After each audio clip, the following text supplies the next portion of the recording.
We'll record to the cloud. Okay, we're recording right now. Let me go ahead and pause. Live in 5 seconds. 4, 3, 2, 1.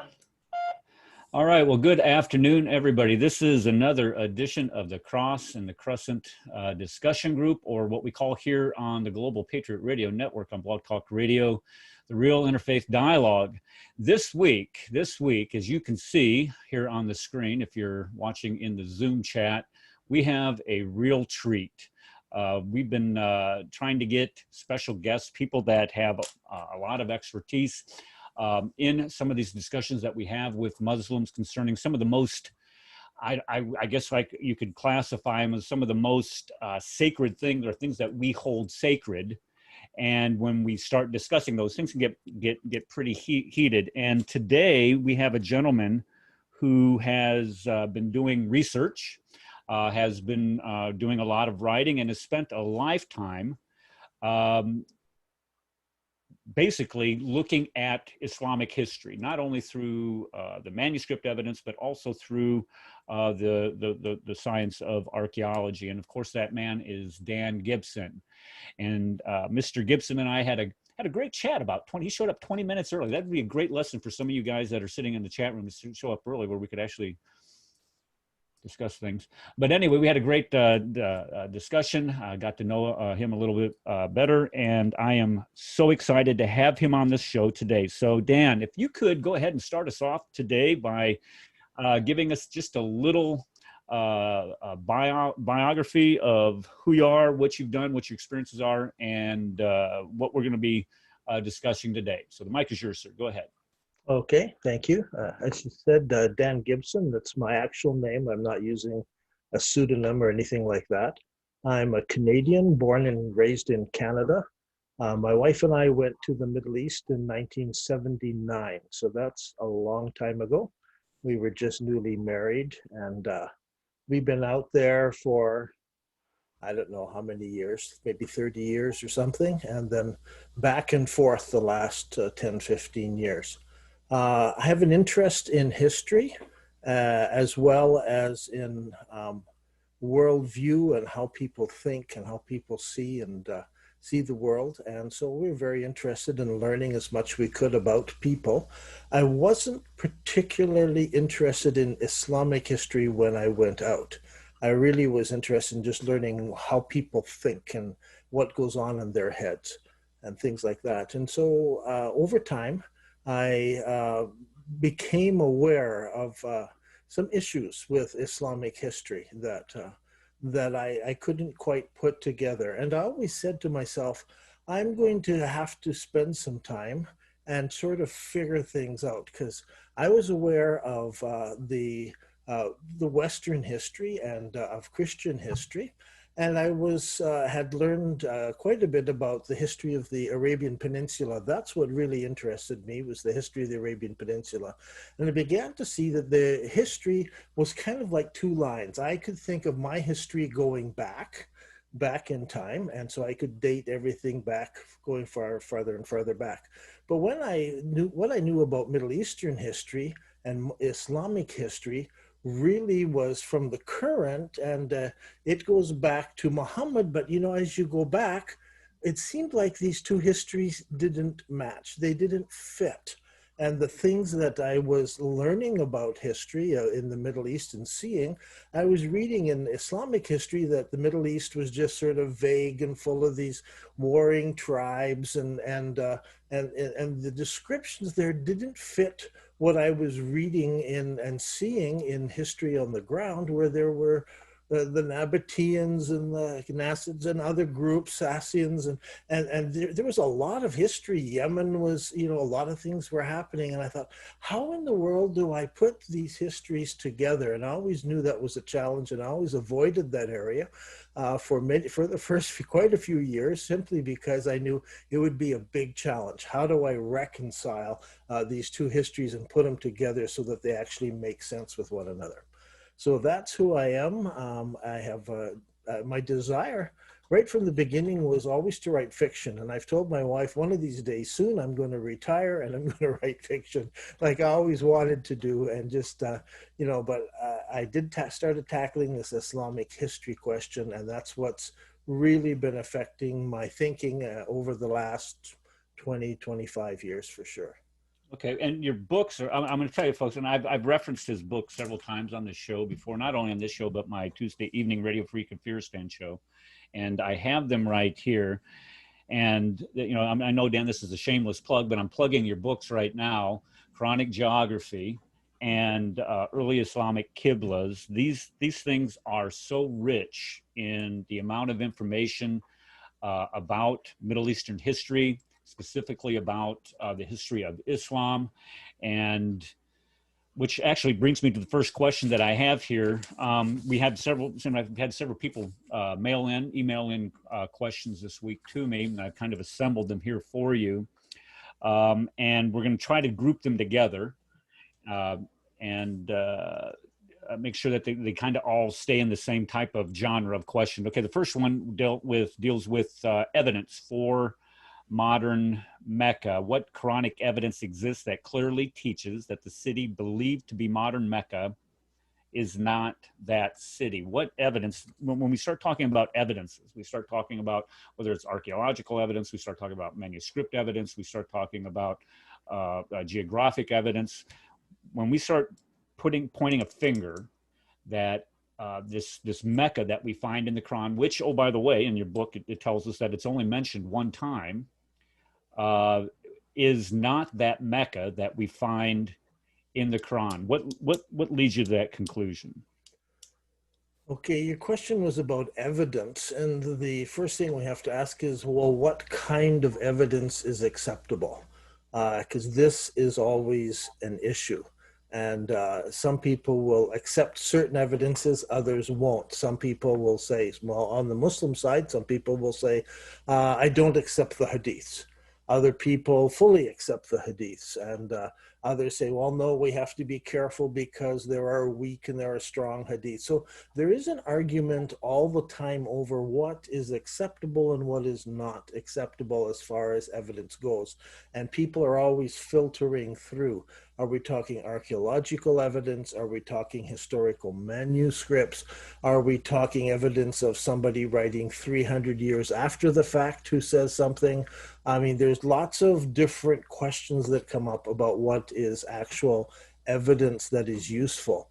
So way back at the beginning, when I was doing my studies on the Middle East, I was aware, as I said, that these two histories didn't match up very good. There wasn't much I could take from the early history of Islam and match to what was going on in the, from a Muslim perspective, I say from a Roman or a Christian history. When you read those histories and then you read the Islamic histories, it's like there's two different worlds, and it's very hard to make them overlap so you can understand who they are. So as they said, what is the hard evidence that Mecca was it in a different place or whatever?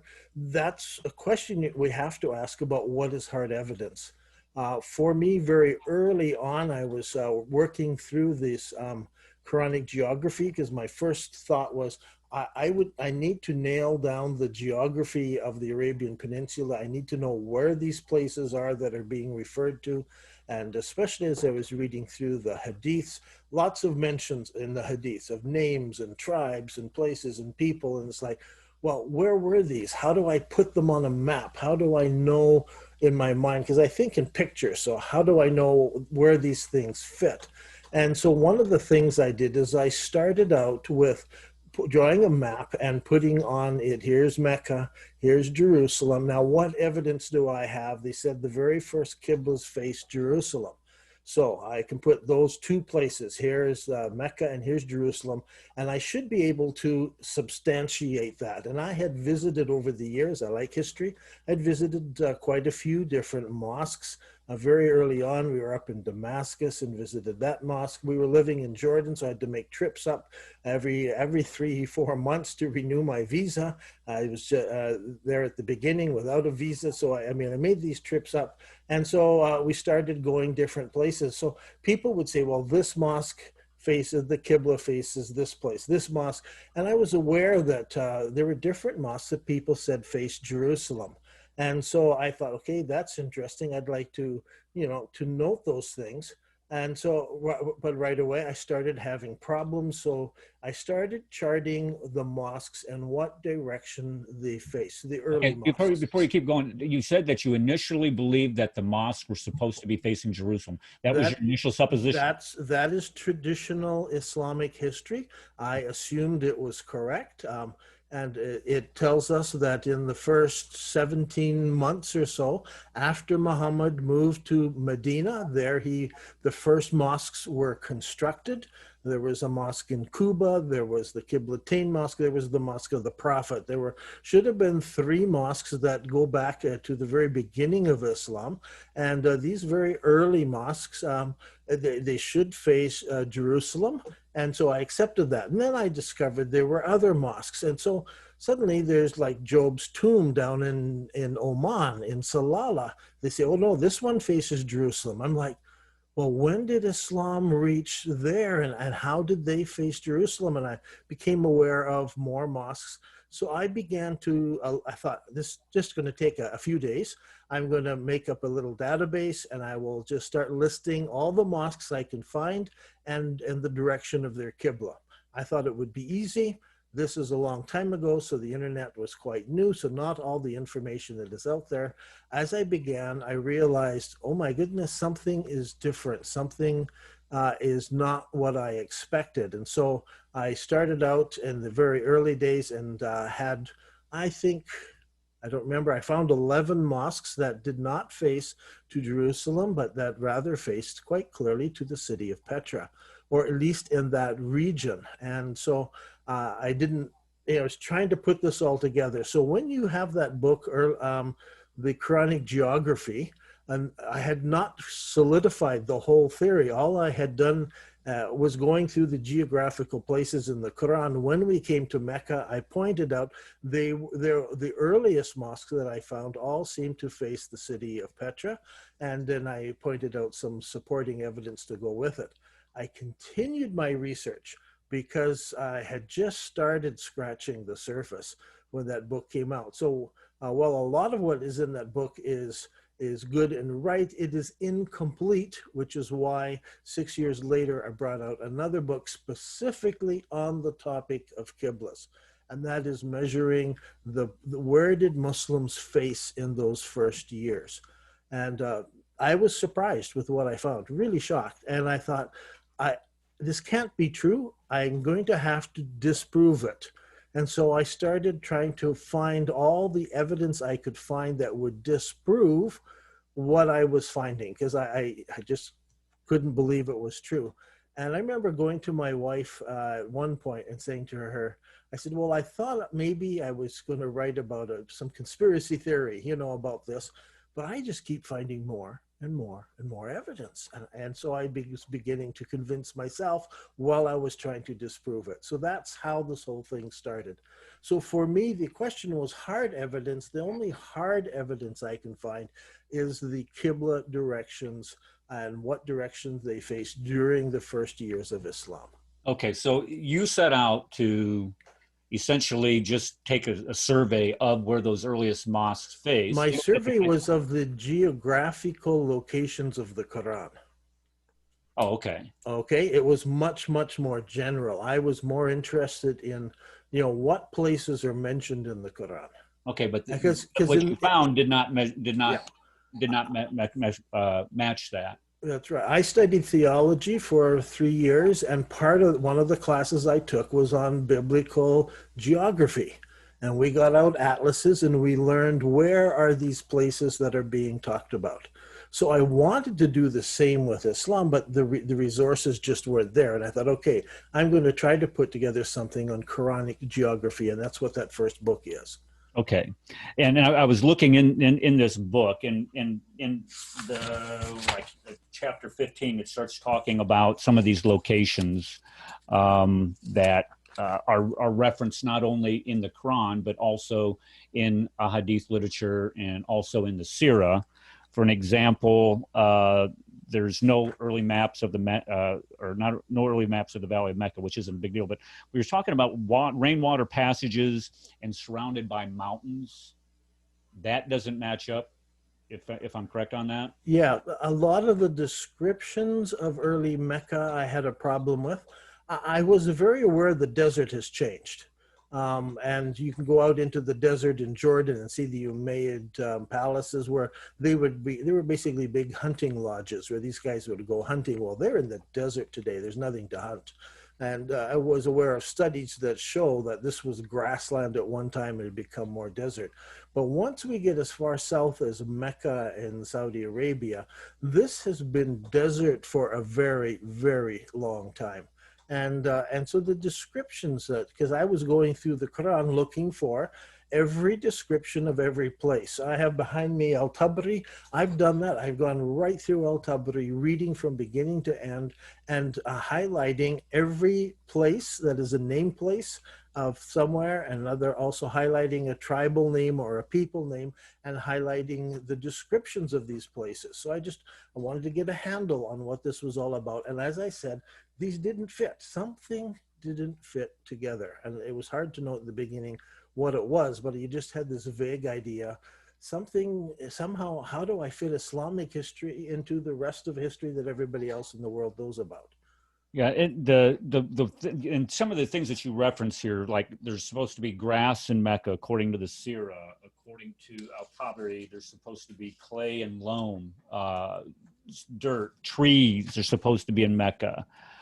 Grapes are supposed to be in Mecca. It's supposed to be a place that could support, things that just aren't lining up. It would be large armies. I mean, how are you going to, sustain a large army when the geography itself at that time could not support the existence of civilizations or large civilizations?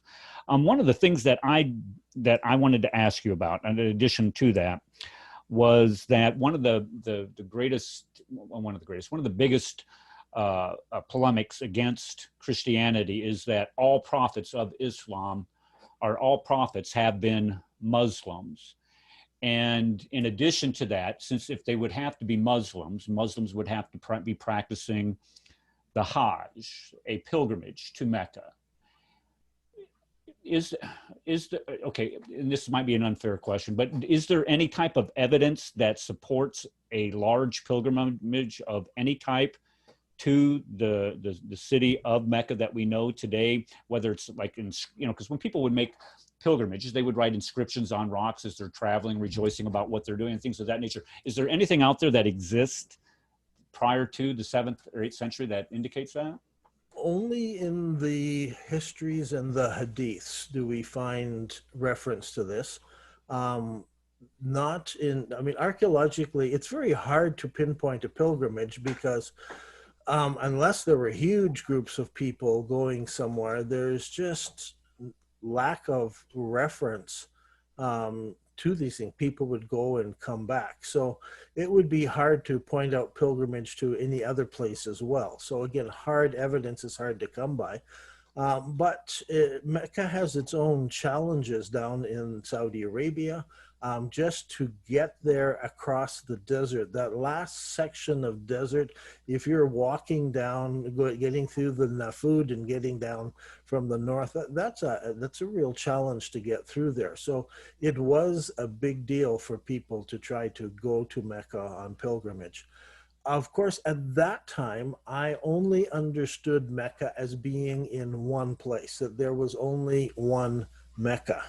It wasn't till later I began to realize that this name Mecca could have been the name of an earlier place as well. And if there were two locations, so the first Qibla pointed to the first Mecca, and eventually something changed, and now the Qiblas point to the second Mecca.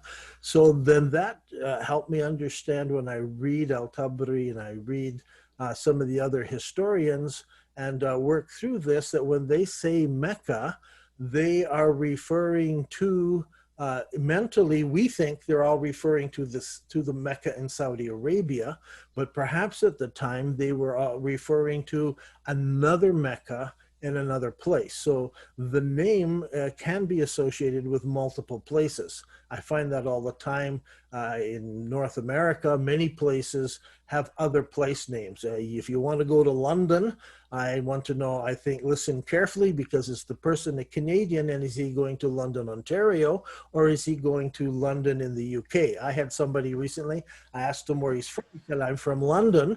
It took a while in the conversation before I realized he was from London in Ontario, not London, England. And so there can be multiple places. I just go online and look up Mecca, and because the computer figures out I'm in North America, it has me looking at Mecca in the United States. There's a place called Mecca. It's One in New York, upstate New York. Is it? Okay. You see, so one there, yeah. yeah. So you see, so that's the kind of confusion I began to realize was in the Islamic literature. It all says Mecca, but which Mecca, or how do I know it's referring to a specific place? Especially when, as you said, the descriptions were of there were olive trees, there was grass growing, several kinds of grass. There was talking about tin, which is like clay. And there's no clay around Mecca. And some of these descriptions that I got, it's like, and then when I look at the Qiblas, they're all pointing north to a place in the north where there was clay, where there was olive trees, and where there were all these things. And so I began to realize we're looking at two different focuses. The question is always going to be, how did they become two, and when did they separate to become two, or did they, or how did that work? And all those. Yeah, and I'm going to provide you the opportunity to discuss what you have found and what your hypothesis is on that. But there's one thing that I wanted to touch on before we go there. There's two things.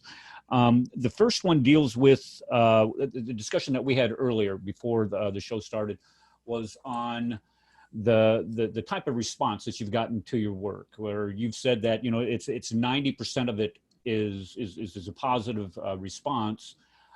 From, you can correct me if I'm wrong here, but that would be 90% of Muslims that have responded to your work have given you a positive response, even though it completely destroys this idea that Mecca of Muhammad and the Qurayshi tribe that is believed, and that we find in the literature, the Ahadith, the Sirah, and the Tasfir, is the Mecca that we have today. Can you explain, the type of responses that you get, and why you think that you would be receiving a positive response as opposed to a completely negative response? And here's the reason why I say that, and it's because of the apostasy clause in Islam. And if you look in the Reliance of the Traveler, which I'm not sure if you've ever heard of this book, but it's the jurisprudence manual for the Sharia, for the Islamic law.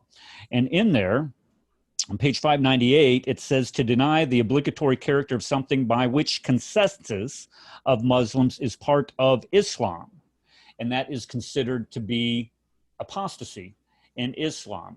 Now, can you try to reconcile, I know this is putting you on the spot, sorry about that, but can you try to reconcile how you get people to respond to you in a positive manner, but yet this would be considered some type of apostate type position that you're taking here?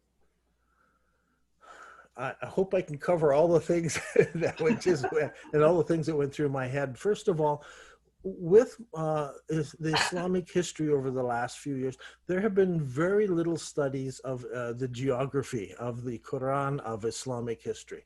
And I mean, the West, we have a lot of understanding of geography and genealogies and history and chronology and all of this. Most of the Muslims that I met along the way had have very little comprehension of the geography of the Quran, and also of the chronology. What comes before what? And you've probably come across this. I remember sitting down once with a refugee, and he was writing out his story, and he was telling me all this stuff, and I said, stop. I said, let's draw a timeline. And he had never seen a timeline before, but I drew out a timeline, and then we started to put things on the timeline so I could get his story down chronologically. Because in the West, we think chronologically. He had never seen that. That was for him an amazing thing. And then for him to try to think through chronologically what had happened in his life. So there are lots of challenges when we go back. And so when we come to Sharia, just as an example, I do the same thing. I want to know who created Sharia law. When did it start? When did it happen? What, and so like as soon as you bring up the reliance of the traveler, I'm going, that's 14th century. That's late. Okay, we're 600-700 years into Islamic history when this is being written. And so we need to understand that that is also written by a subgroup of Islamic. It's Sunni, but it's more than Sunni. It is a subgroup, one of the four schools of law. And so, I mean, it is just a section of it. But when I go back to ask the question, where did Sharia law come from?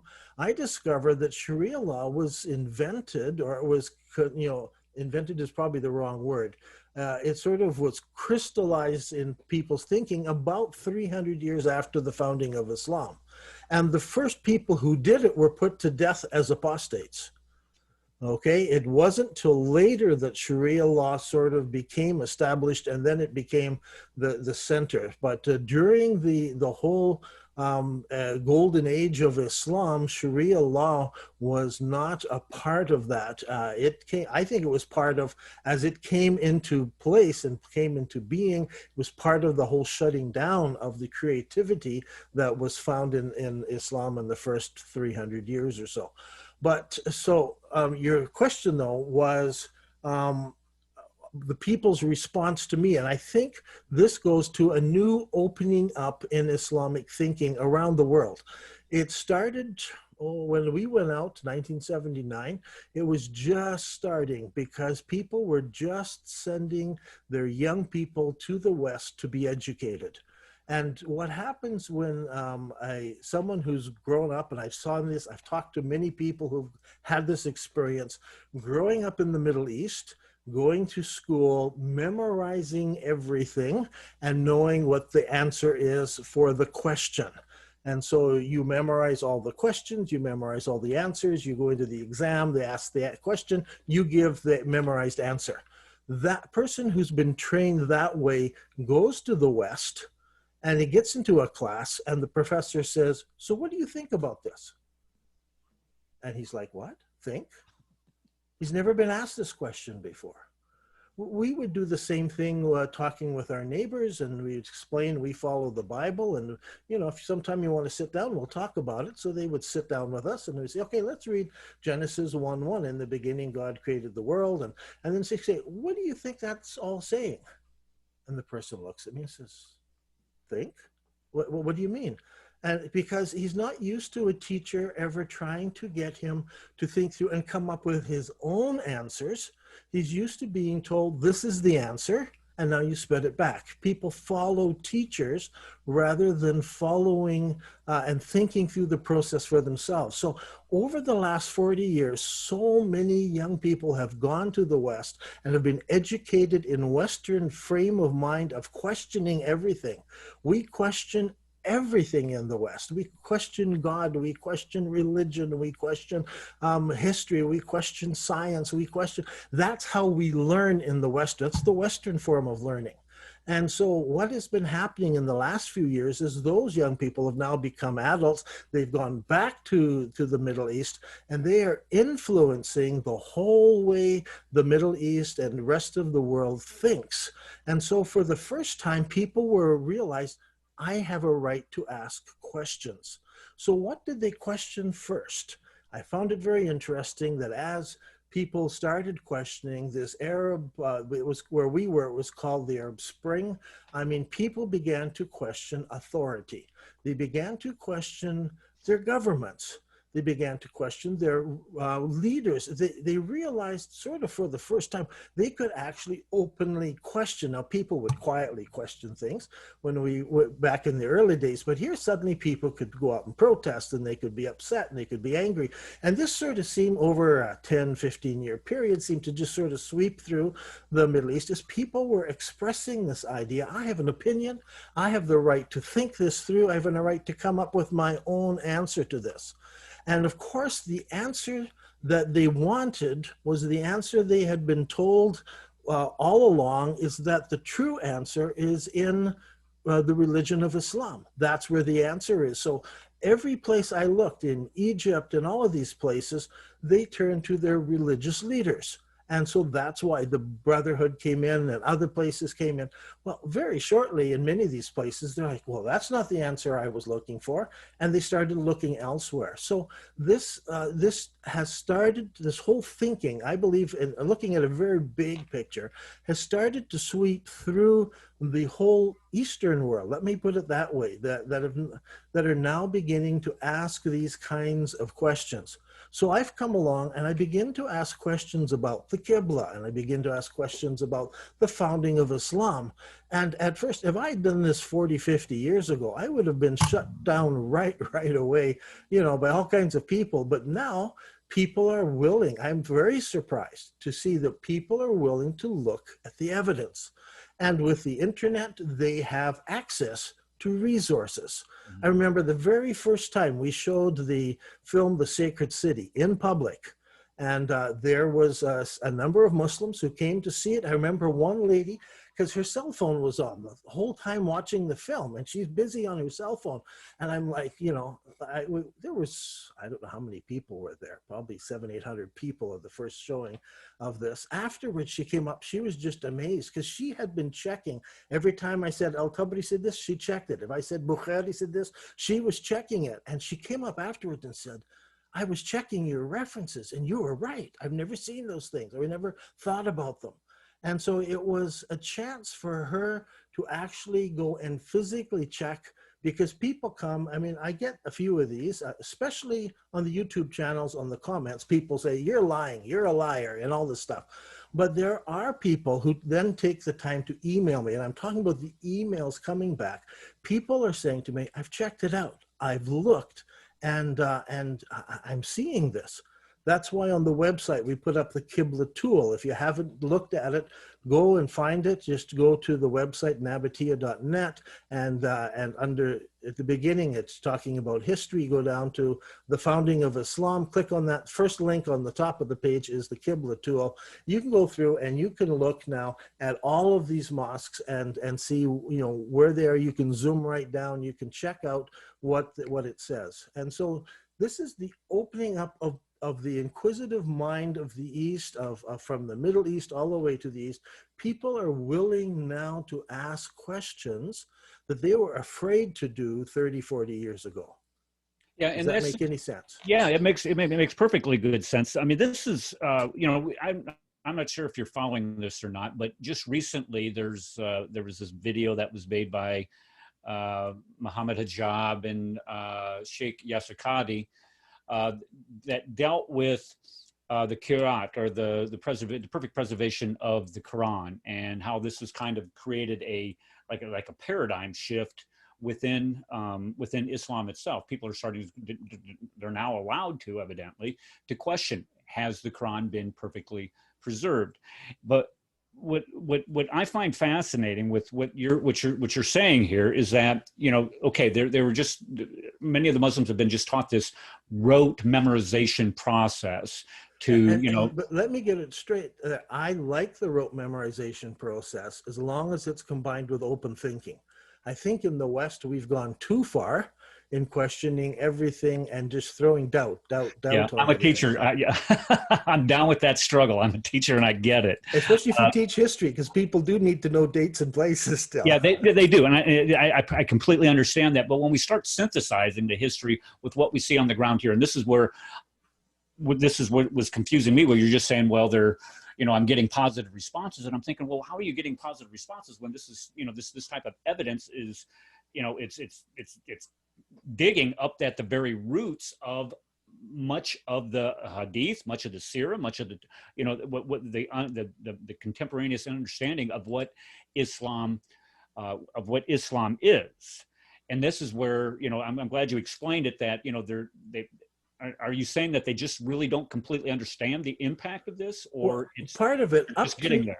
Up to now, the loudest voice, and I'm going back a few years, there was a loud voice 20 some years ago that Islam was just all fiction, it was all made up. You had two choices. Either you accepted everything the way it traditionally everybody told you this is the way it was, or you just came along and people saying, well, it didn't exist, Muhammad's not a person, and so there was no historicity at all to Islam. I've come along, and what I'm taking here is this, it's for most people it's a middle road, because there is historicity. These things did take place. There was a person called Muhammad. There was a city called Mecca. There were things taking place. But what has happened, I believe, is that we have a geographical misunderstanding. And so something took place when people moved from one place to the other. Very typically in North America, if you go back to London in Ontario, you will find out that the people who settled there were British people from London, England. They came over and founded London, Ontario, and you can go to Stratford-on-Avon in Canada because there's a river called Avon and there's Stratford, and you can actually go to Shakespeare's Theatre there without ever leaving North America. So they brought their culture with them, and when they established a town, they gave it the same name as where they left. And so to me, it's very perfectly obvious that there was an original place, which we can look at the Qiblas and say, you know, it was here. Later, we find those same people have actually moved down here, given it the same name, same culture, and this is in the new place. And so there are Muslims who are saying, now I understand. So many people have written and said, I've gone on Hajj and it wasn't what I pictured. It was different. And I couldn't believe these are the places. Now I look at this and go, aha, now it starts to make sense. So they haven't thought it all through, but the questions that have been in their minds, the things that they were looking at, and maybe if they're reading, Bukhari, or maybe if they're reading Ibn Hisham or somebody, they're going, now this makes sense. Now I can see this actually does fit into history. Okay, so what I wanted to move to now is you have had alluded to that there were two Meccas. You've mentioned that a couple times already, and the original Mecca has moved. Can you expound on that? What leads you to conclude that based on your evidence? It took a while to get to that understanding because I just didn't accept it at first. And then when I had all the other Qiblas pointing up to the area of Petra in southern Jordan, that's where they pointed. And as if you go to the Qibla tool, you can choose different selections of mosques if you want to see them patterned differently, or you can go to individual mosques and look at them. We have over 20 mosques that in the first years of Islam that face towards Petra, clearly from north, south, east, and west. So, I mean, that pattern is right there. And so, but what was its name? It wasn't until someone pointed out to me, an Armenian writer, Thomas Artzruni, who talks about Mecca being in Paran in Arabia Petrea, which was the name of a state, a Roman state, Arabia of the two Petras. And so there are two Petras, or big rocks, that were well known. Those two are both in southern Jordan. And so one was Petra and one was Sila, farther north from there. Those are the two famous places. So that's what the Roman state was. And they talk about Mecca being in the Paran Desert in Arabia Petrea. And so some commentators are just saying, well, the guy didn't know where Mecca was.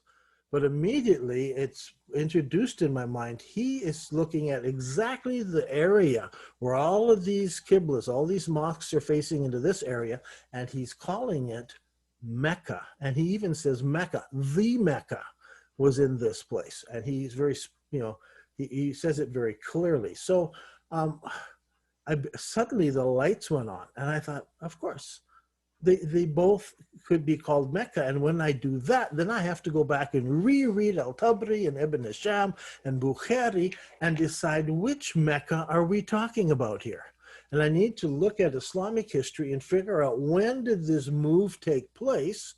And so when they're talking about Mecca up here, that was in this place. And now when they're talking about Mecca, it's down here in this place.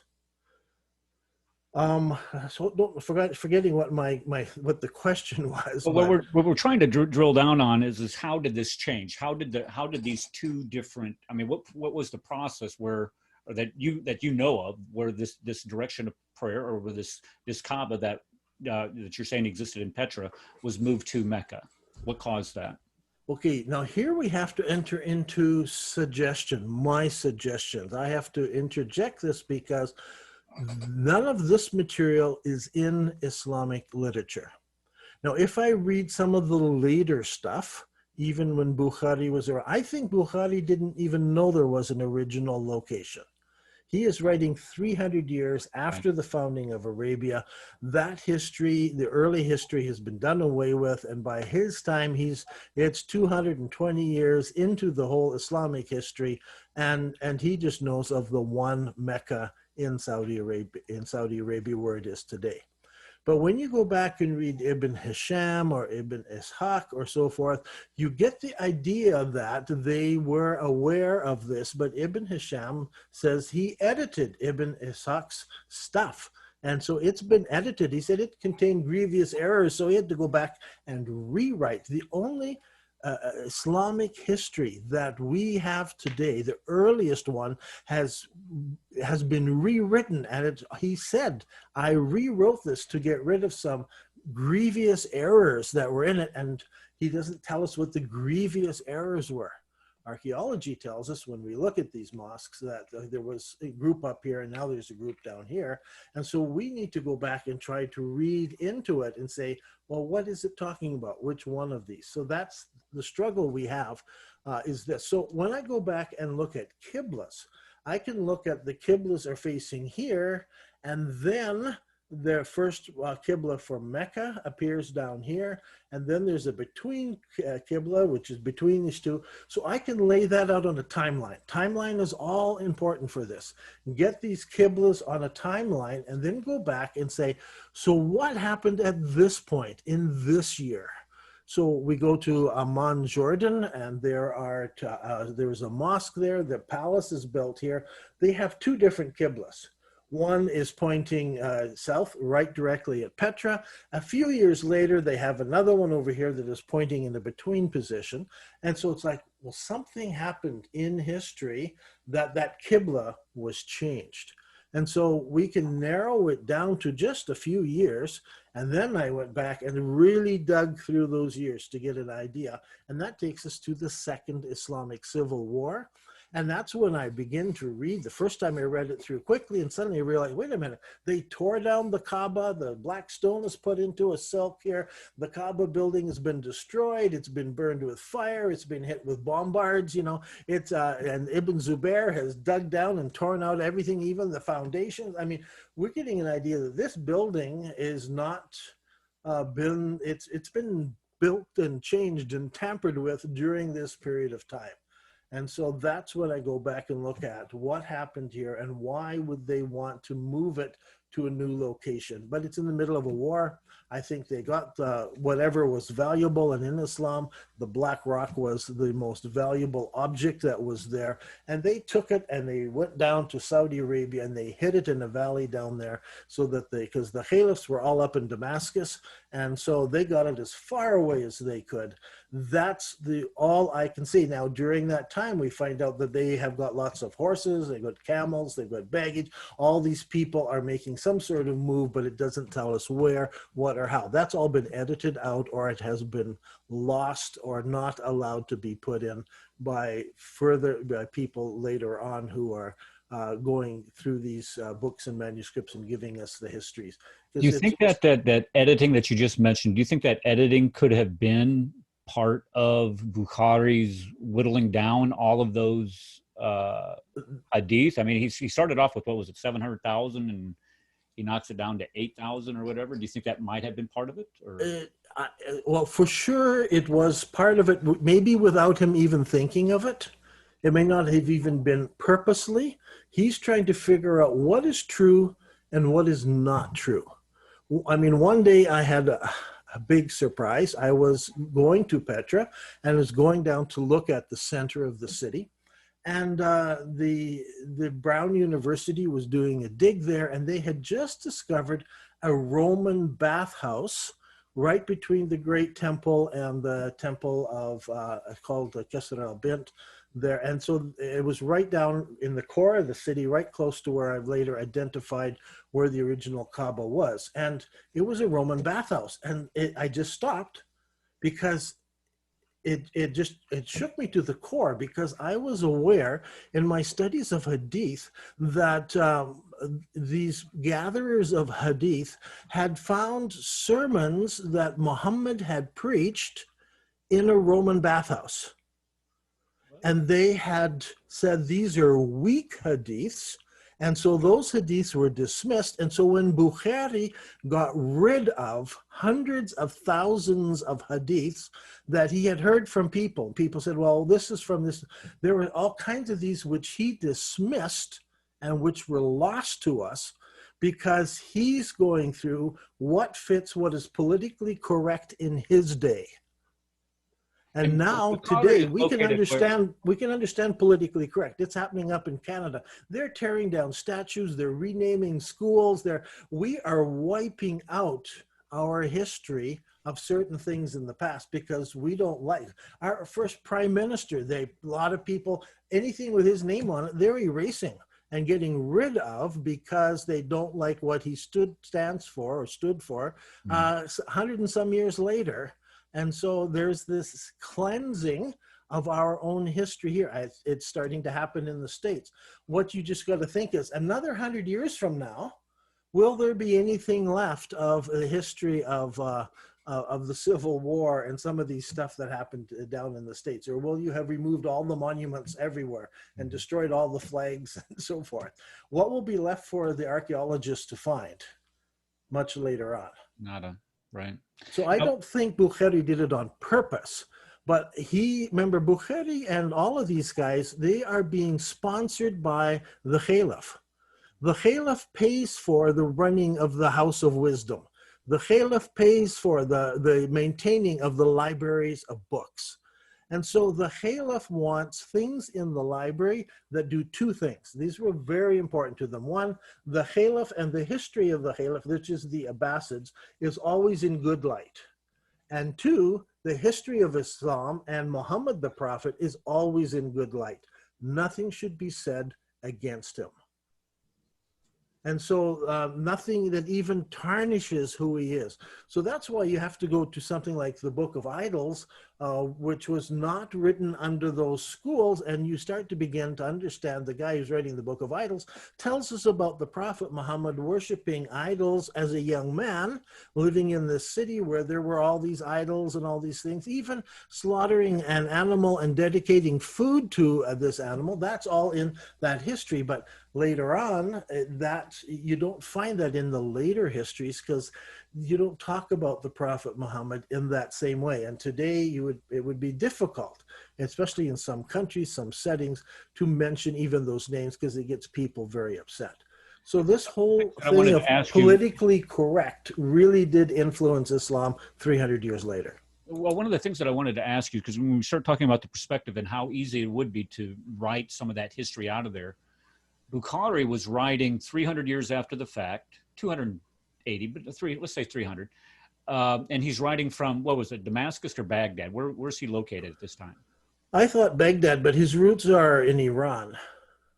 Okay, so, but I mean, the bottom line is he's hundreds of miles away from the geographic locations that he's writing about or is accepting as being the actual place where these events happened. Is that correct? Yep. Okay. All right.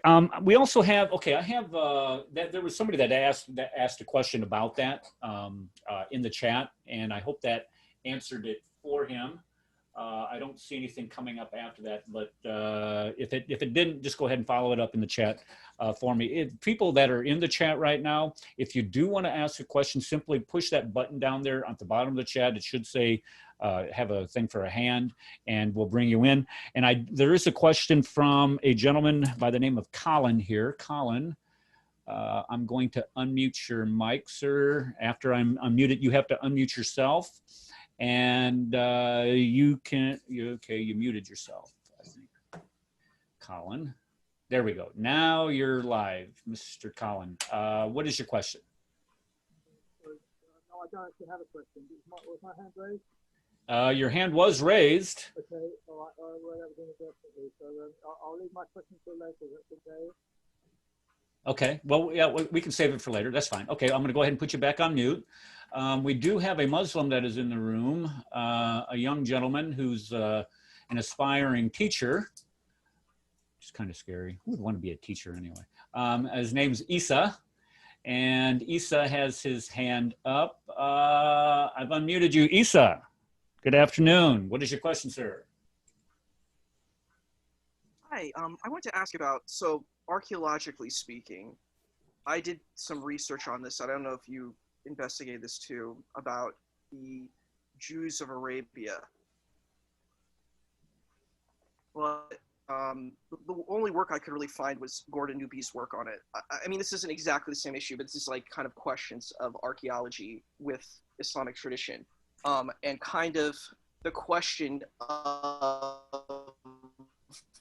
Jews in Saudi Arabia. I don't know if that's a field that you investigated in, but it seemed kind of it's a really kind of interesting and fascinating field, particularly to me. So I was just curious if that was something that you had engaged during your kind of research. Okay, Isa, you've been breaking up quite a bit. Dan, did you get the question at all? Yes, I think I did. Okay. I'm trying to remember somebody's name. I can find it if you want afterwards to connect with me. But if you go on to academia.edu and where all these different people are leaving papers of different scholars, you can look up Jews in Saudi, the Jewish history. But there is one Jewish scholar who was working with many others, writing on, his name might be Haggai something, or I'd have to go back and look. Anyway, I've seen his name, read some of his stuff. He is specifically doing research in that area. And so there were, of course, Jews in Medina. I just came across, somebody sent me a reference the last couple of weeks about a reference to Jews living in Petra as well. And there were, of course, Jews living in Yemen. When I was in Yemen back in the 1980s, we were aware of and had opportunity to visit a number of Jewish villages still there. Very interesting to be there. These were Jews. They even wore the curls down the side. They dressed like Yemenis, otherwise looked like Yemenis, spoke Arabic like Yemenis. And when they read their scriptures, the Old Testament, it was written in Hebrew, but in Arabic script, which was the first time I'd ever seen that. So as you look at this Arabic script and you start reading, you don't understand a word because phonetically you are reading the Hebrew language. So they had written it out in the only script that they knew, but and so that was fascinating to see that, and they are still there to this day. So there were Jews all through the area. Do you have a specific question about Jews in Arabia though? Yeah, so usually kind of the consensus of the Jewish research investigation is that there were Jews in Yemen, but it seems that it's more dubious that were there Jews in Medina, at least according to like the auspices of the entire, of what we consider like the Jewish kind of scholarly community of now. Definitely Yemen is included, but things like what we'd say is the Arabian Peninsula, like what's called now Saudi, Mecca, Medina. That's something that I've seen. Okay, that could be challenged can we find for a scripture? Okay, Isa, you're breaking up quite a bit, and it's I don't know, Dan. I don't know if you're being able to understand exactly what he's trying to say. Yeah, I do. I have got the name of the scholar who's working on that. I'm just hunting for it now, but there is somebody who is, and he is finding all these things. So, but it will take me a bit to hunt him up. Okay. While he's doing that, again, Yeah. let me reemphasize to people that are just getting here in the chat. The rooms look like it's filling up, and I see a lot of new names and faces here, and I appreciate you all coming and welcome to the show. If you do have a question for Dan, go ahead and push that button under where we have chat. There should be a hand down there. And if you want to come up on mic, just go ahead and push that button, and I'll do what I can to bring you a mic. And just as soon as you get done answering that question, Dan, I want to shift the focus to Petra and the direction of these Qibla walls and how you've arrived at these directions yourself. Okay, are you asking when I visit a place, how do I decide or? Well, let's just start with this. Since your documentary, the Sacred City, since you did that, have you discovered any additional mosques? Lots and lots and lots of them. That do not face Mecca but face Petra. Is that what you're saying? The face Petra also faces a between position, a place between Petra and Mecca, and a few more that face Mecca and Saudi Arabia. My survey is in the first 200 years of Islam. Okay, at the end of that, I think I've included 3 or 4 other old ones that maybe are from the next century but are significant. But generally, I'm only looking in the first 200 years of Islamic history. Okay, so when you start talking about the direction of prayer, because this was a discussion that I had gotten into one evening with a Muslim friend of mine, he was saying, well, it's just the niche that is supposed to be the direction of prayer. Can you clarify that? I can't remember exactly what the name of the niche is, because it begins with an M, if I'm not sure. It's called the mihrab niche. There you go. Okay. And he was saying that it was just, it can be in the corner of a building, it can be in the back of a building or something along those lines. And to me, that just it doesn't make sense. If you're given a command by Allah to Muhammad about changing the direction of your Qibla, then you should be facing that direction. So a lot of this, and I think he was being, well, I don't want to say what he was being, but the fact of the matter is I don't think he was being completely honest with me when discussing that. So can you go ahead and tell us how the direction of prayer is determined and how you have made these calculations? Because some people said that you'd used Google Earth to determine these directions of prayer. So could you clarify that for us, how you make these calculations and what you've discovered with them? Okay. I was just looking up when they invented the mihrab niche. It was in 89 after the Hijra, or 708 AD. It didn't exist in the first 90 years of Islamic, since they went to Medina. So from the move to Medina, that's where they started building mosques. For the first 89 years, there was no mihrab niche. Didn't exist, wasn't thought of, nobody created it. We actually have in Islamic history references to when that niche was created, who created it, and in which mosques. And so it was created in Medina as well because there was confusion. And so the mihrab niche was put there so that you could tell which way the faithful were supposed to pray. Now, before this, for the first 89 years, they had what was called a Qibla wall. Now, as I'm sure you know, but maybe you're not aware, that in a mosque, people, there are no benches or chairs. So people come in, and when they pray, they line up against a long, wide wall. So if you can imagine, I don't know if you can see this, we have churches that face this way. And so we have people at the top and then all these chairs going down the long way going back. Muslims don't have this. Their buildings are oriented this way. And so people line up in long rows. So if you come into a mosque to pray and there's only a few people there, they will be right at the front in a long row across this way. Sometimes if there's only a handful of people, they all line up shoulder to shoulder. This is mentioned in Islamic teaching. Your shoulder should be touching the shoulder of the person beside you. So you get these long rows going on. So when you go to a mosque, it's quite easy to look at the orientation and decide it either faces this way or it's going to face this way. You can then say, well, which one of these is the Qibla wall? And generally the Qibla wall is unbroken. They don't put a door right in the middle. They, you know, so it's this one. Over here is generally a door where you come in, or the door may be on the sides, but there you can generally tell the Qibla wall very quickly when you walk in to a building. So if you're the only one there, you walk in, there is a big wall. Now, later on in time, because there was some confusion, or because the Qibla changed from one location to another, they hung out a sign. And so you get the very first sign that's being hung up in a building, and sometimes in the corner of a building, that says Qibla. You get this today in the West when Muslims want to pray at their place of work and somebody says, use that corner. Well, they have to go over there and figure out where is the right Qibla, and then they'll put a sign on the wall or a mark so everybody knows that's the direction you're supposed to pray in. And so now you're getting mosques, because the Qibla had changed, they were now changing. And so you get mosques, which are known today even as Qiblatain. Tain means two.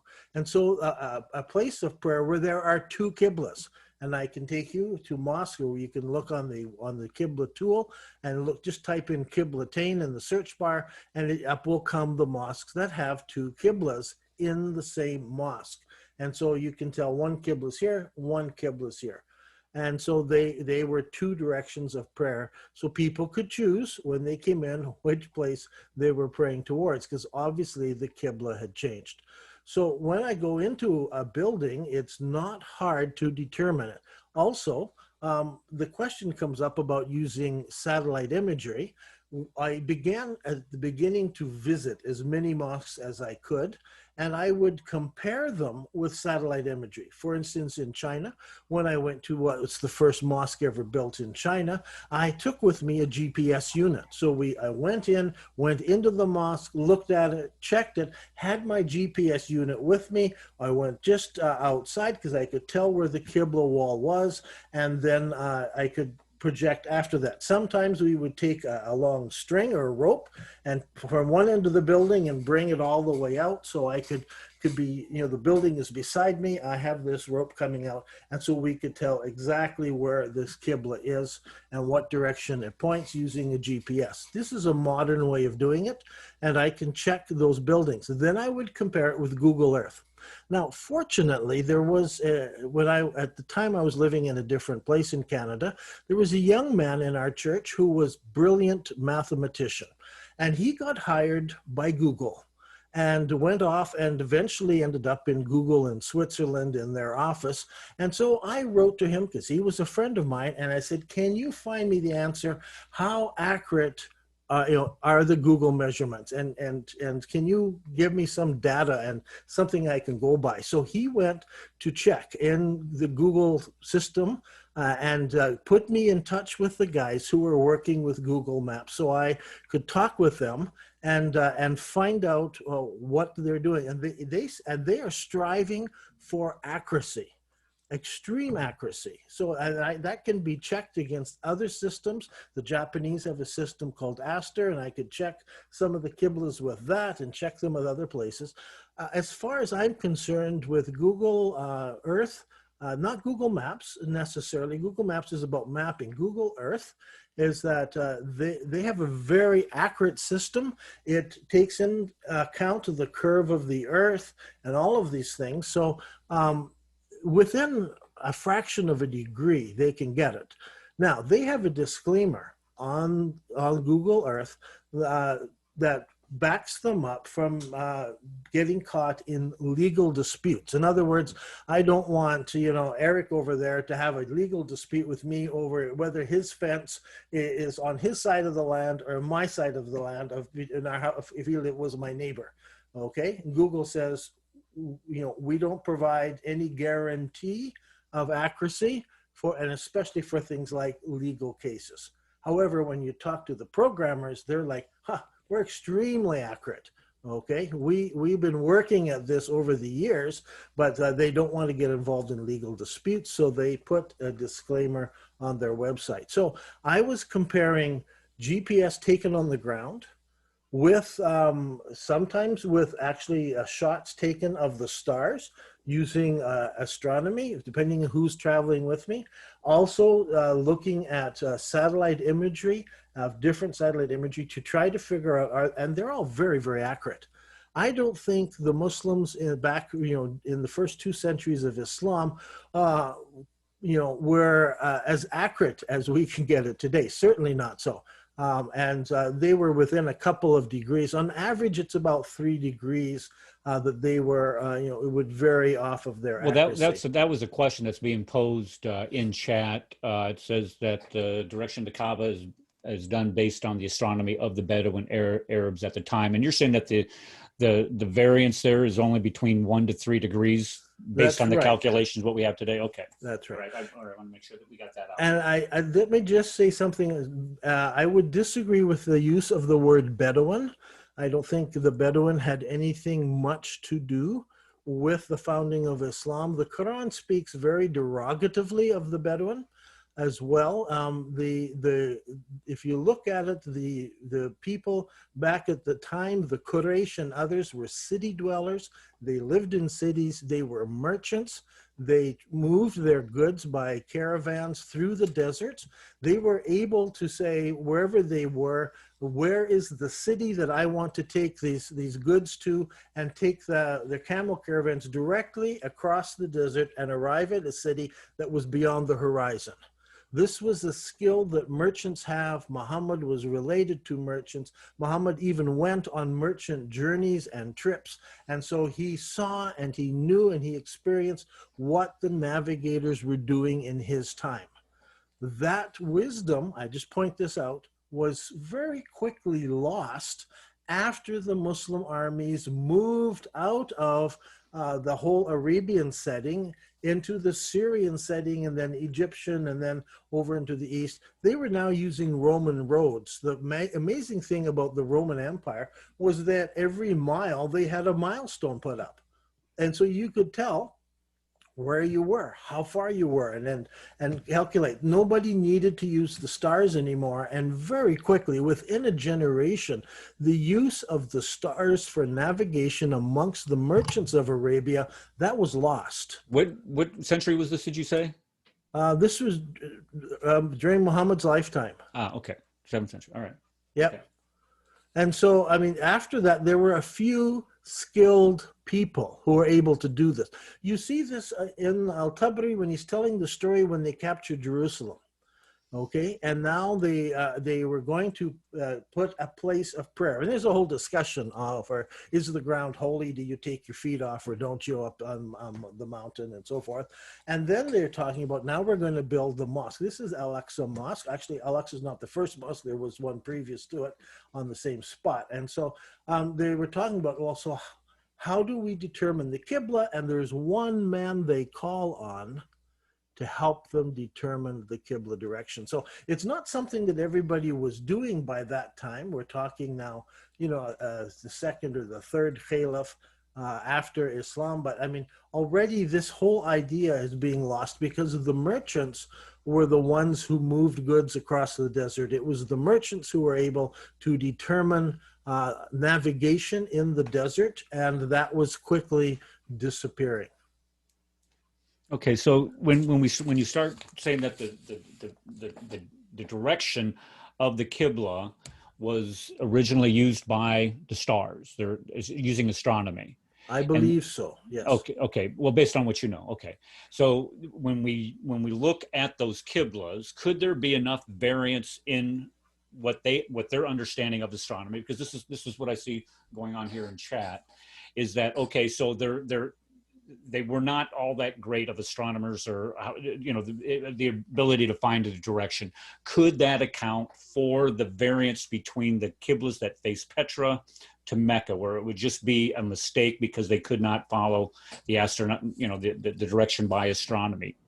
That's why, again, I would ask people to go to the Nabatea website. That's NABATAEA, every second letter is an A.net. And then go down to the founding of Islam and look at the Qibla tool. If you do that, you will see that there was a mosque built in Yamama in Saudi Arabia.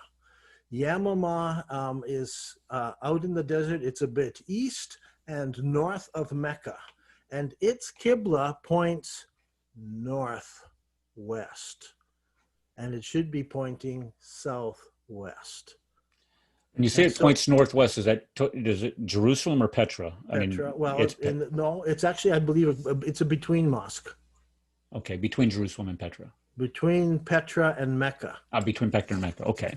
Yeah.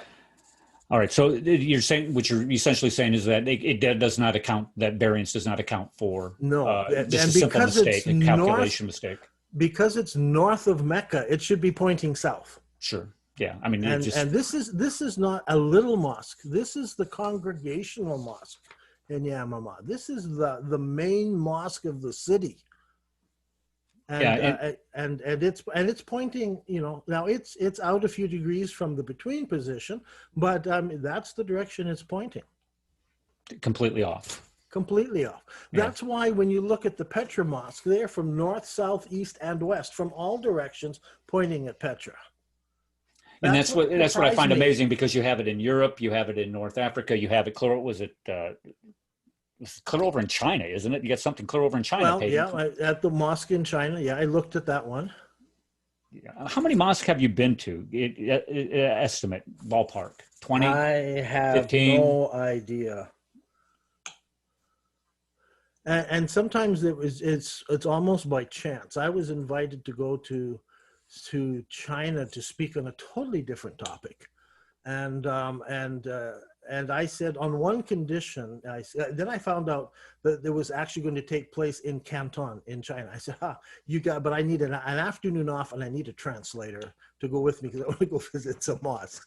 And they said, yeah, sure, we'll do that for you. So suddenly I found myself, you know, in China, being able to go down and make my measurements. And when we arrived at the mosque, not a soul was there. We were able to walk in, nobody around. I had a lady Chinese translator, and went around and went into the mosque, made all the measurements, did everything. As we were going out, somebody showed up, and then he was quite upset that we had been walking around inside this mosque because he said no, foreigners would never be allowed in here, and especially not a Chinese woman who's not a Muslim and so forth. But yeah, so we got in and were able to go all through that. Every time, I mean, I go back to the Middle East every year, sometimes twice a year. I try to go to different places. So I'm checking mosques. I've been to Oman. I've been to Yemen. I've been through Saudi, through all of these places. We lived in Jordan for many years, been to Egypt, been through Syria, lots of places. So I can't suggest how many. It's been 20, 25 mosques at least that I personally visited. And then I've asked, I've done studies that scholars have done, so I've access to the reports that, and especially the maps and the charts that have been done, excavations that have been done different places give us archaeological reports. And those reports give you an indication of which direction the Qibla would have been. Usually they do. Yep, they have a little sign on their charts. Here's north. North is in that direction. We can work it out from there. If they often they don't measure the Qibla, that's very frustrating. So then I have to be able to use photographs and identify this, especially in Spain and the graveyards in Spain. I had to go and look at, look down on a satellite imagery there and see where this is, look at the pictures that they took, what buildings are, and recreate it so I can figure out what direction were people buried in this graveyard.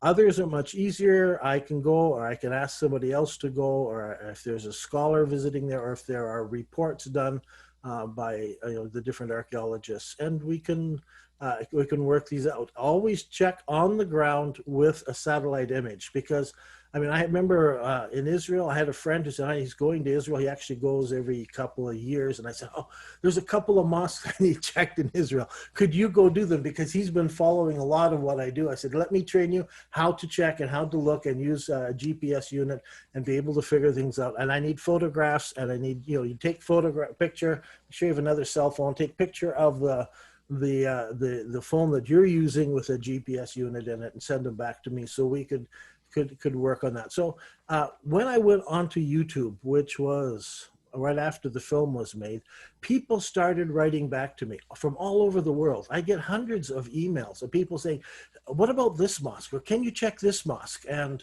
places I had never heard of. And so suddenly I'm going back and looking to find, well, who did the archaeology in this area? What year was this mosque built? And what is the orientation of the mosque? And so all of that we've been putting together. That's why when you go to the Qibla tool, there's over 100 mosques in the first 2 centuries of Islam that we can check. Yeah, Photographs of them. And what's interesting to me is that a lot of people don't realize is that Spain had been conquered almost, well, within 100 years of the death of Muhammad, and had been ruled by Muslims for, was it 800 years, 900 years? right. And you referenced the Cordoba Mosque, and I'm looking in your book here. The Cordoba Mosque in Spain was built 784, so that's 150 years after the death of Muhammad, and it's still not facing Mecca. No. It's a parallel mosque, you're saying? None of the mosques in North Africa, or not Egypt, but when they were going beyond that, none of the mosques there face Mecca in Saudi Arabia. They all face south from there at an angle, a particular angle.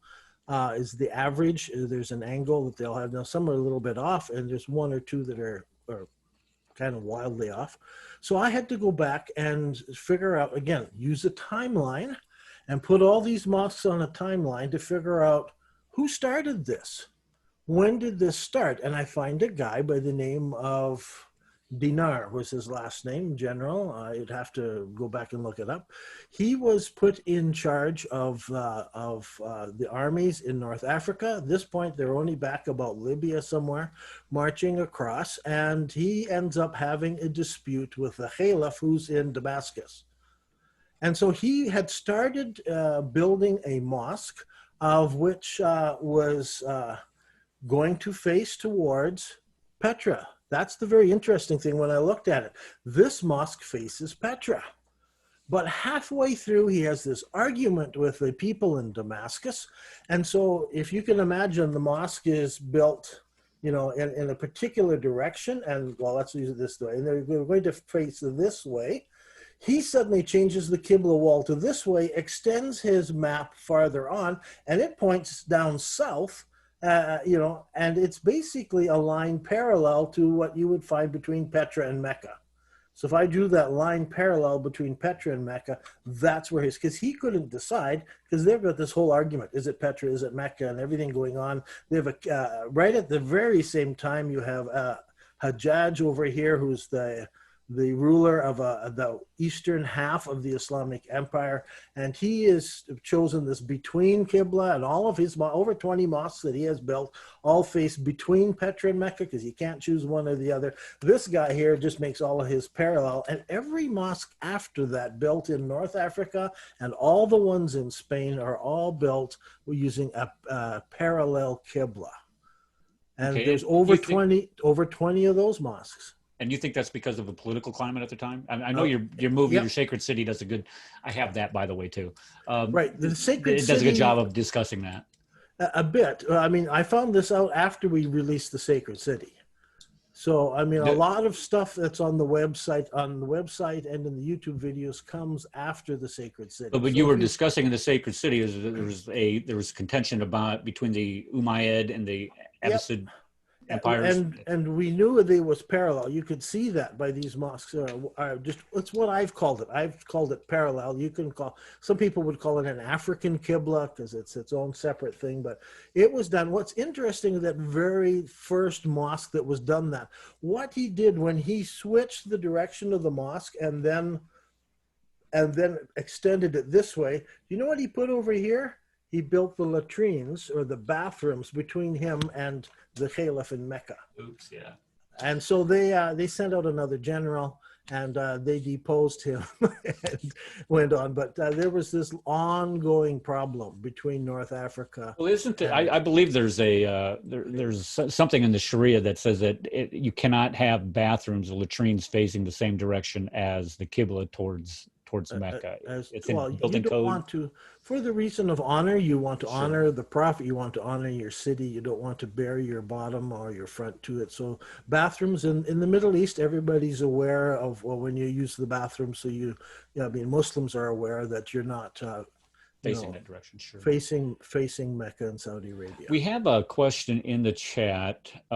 He's asking for a link for your book for people who live in Muslim countries who cannot buy his book from legal channels.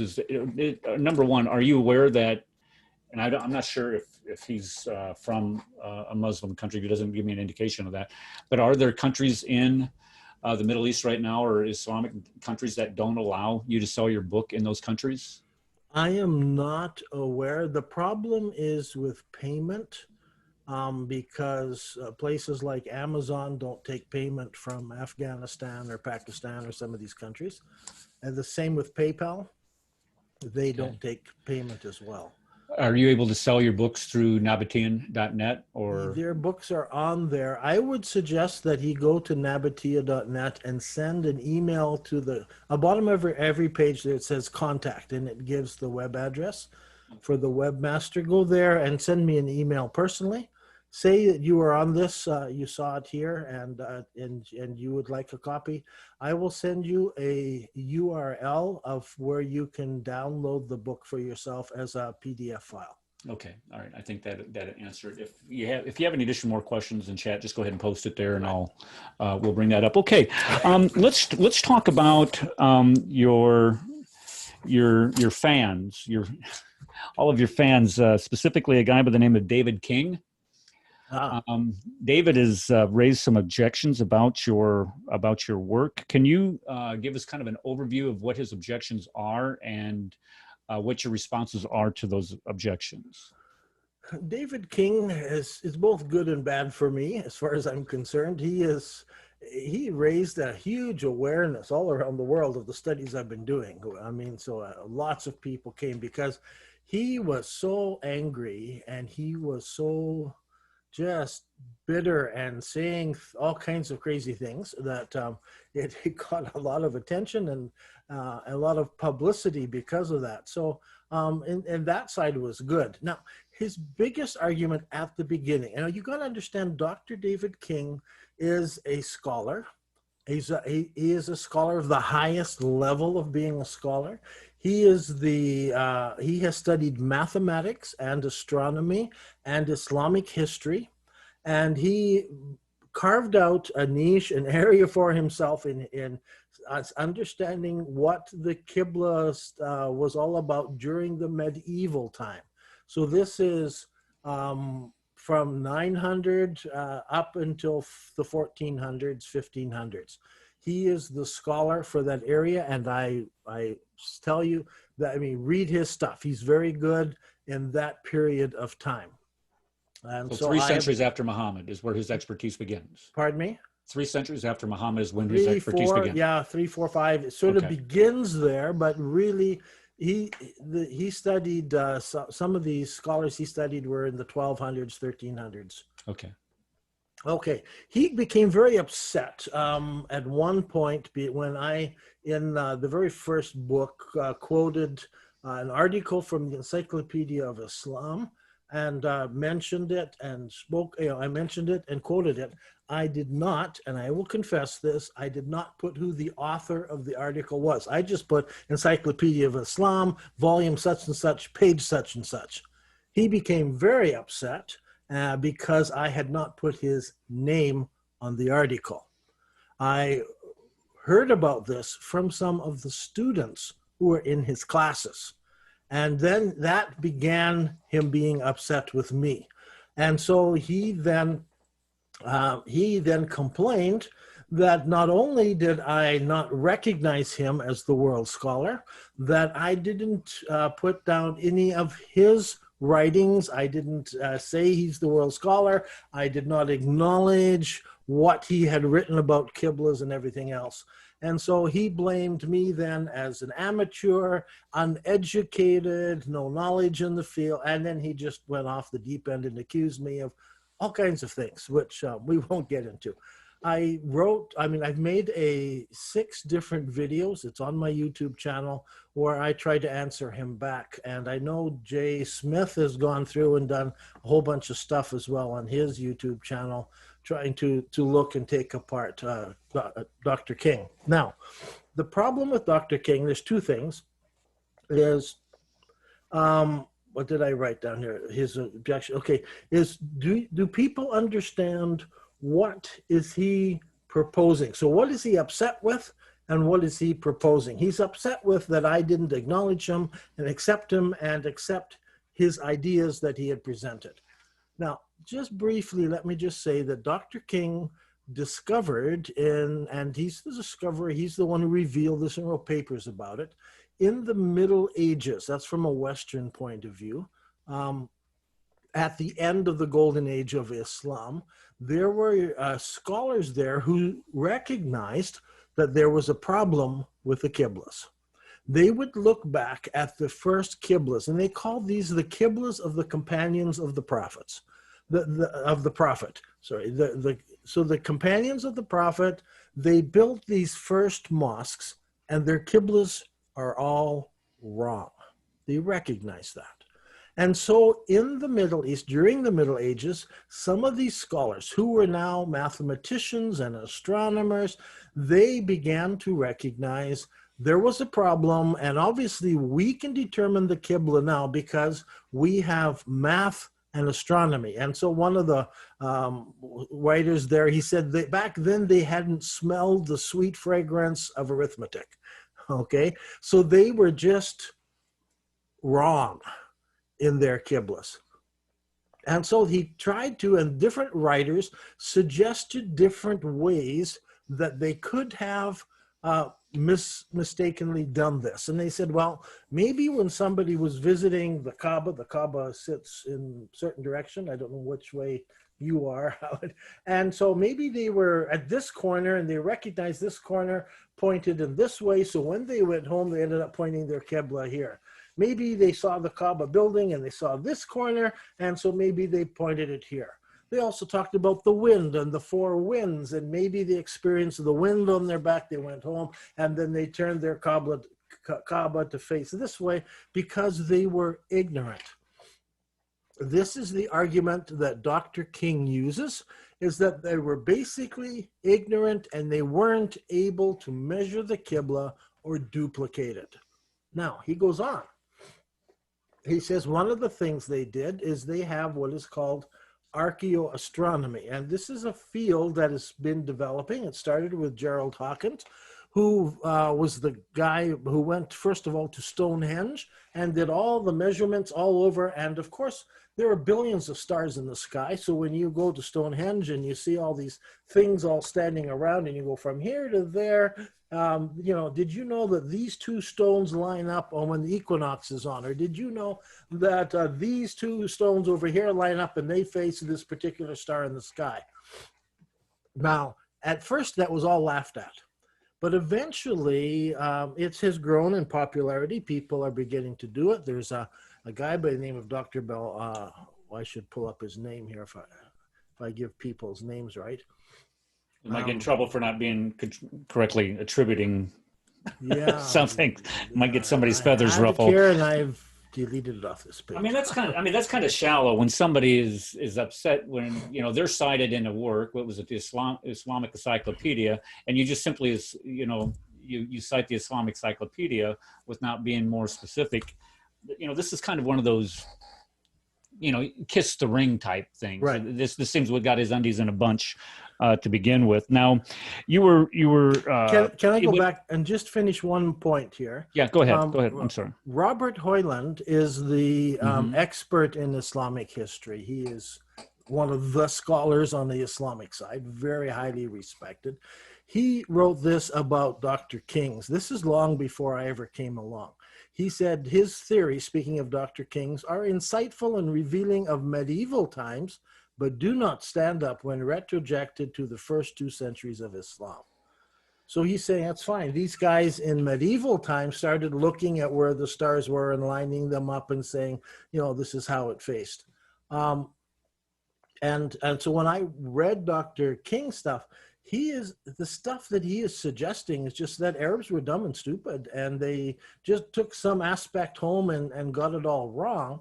And I began to look, and please go to the Qibla Tool website when you have to afterwards and see and look at the data and see, are these Qiblas not grouped into 4 different Qiblas. And can you not see that all the mosques pointed here, and then they pointed here, and they pointed over here?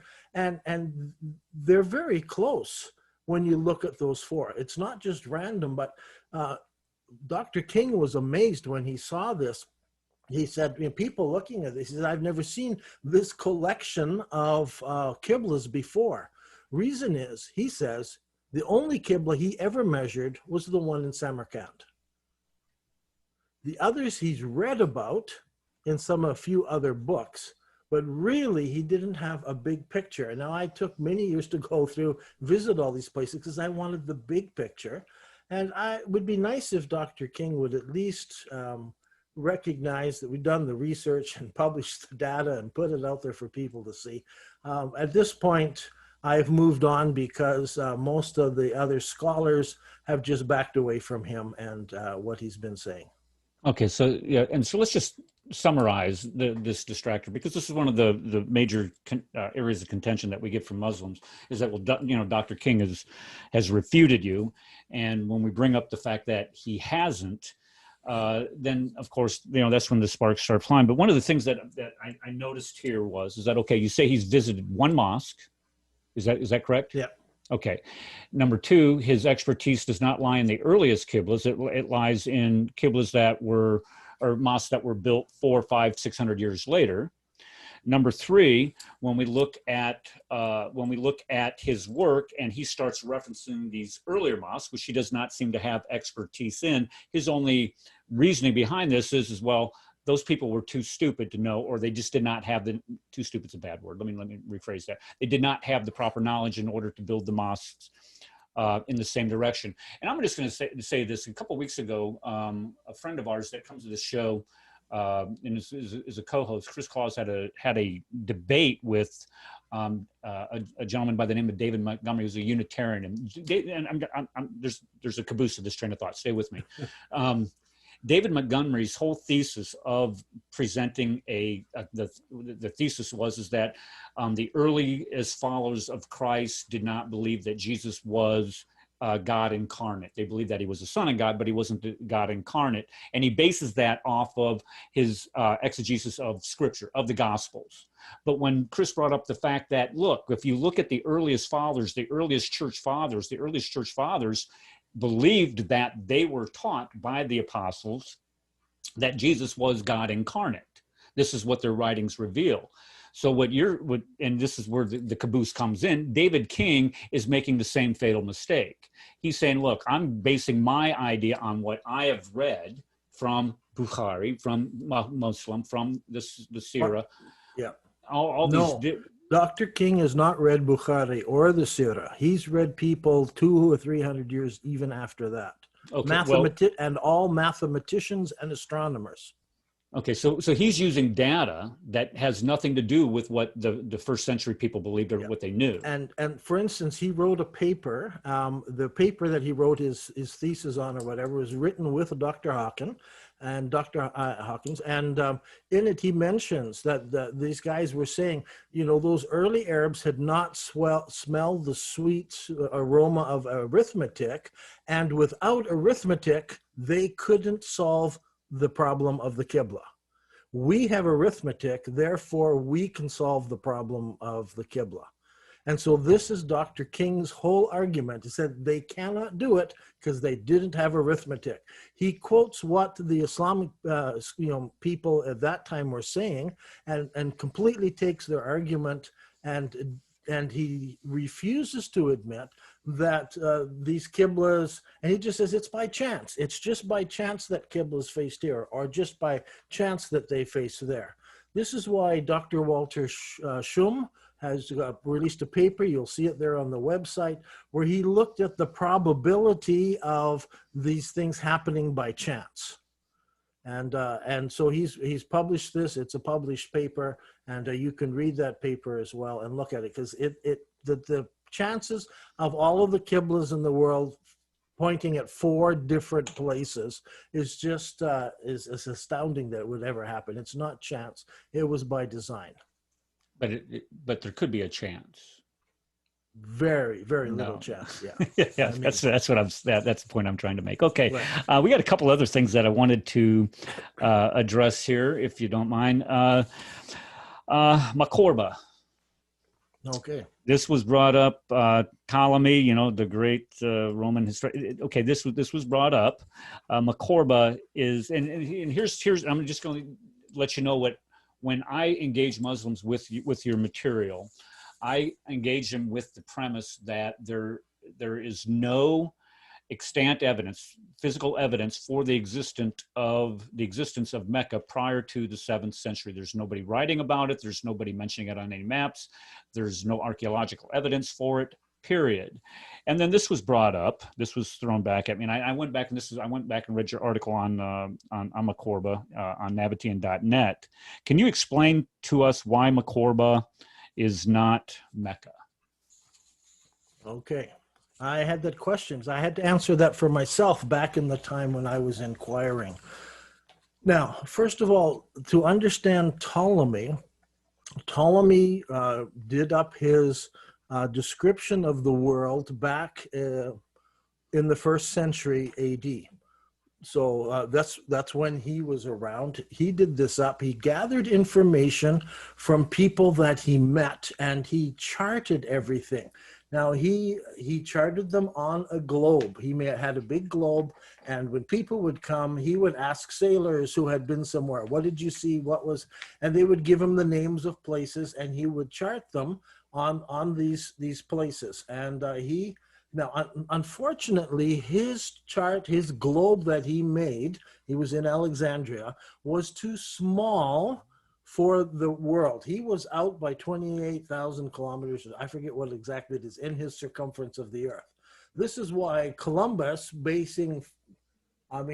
over 1,000 years later, his maps are still being used. Let me just say something about that, Dan, because because this is my experience as a teacher. When I start discussing, you know, why Christopher Columbus, because this is the content that I teach, why Christopher Columbus was so far off. What I do is I stand in front of the class with 2 globes. One is a big globe and one's the center globe, and I tell them, I said, this is Christopher Columbus's globe, derived from the teachings of Ptolemy, and Right. This is the globe that is actual. So this is the important part, what you're addressing with Ptolemy here. Go ahead. Yeah, that's a very good. I wish I had 2 globes to do it with.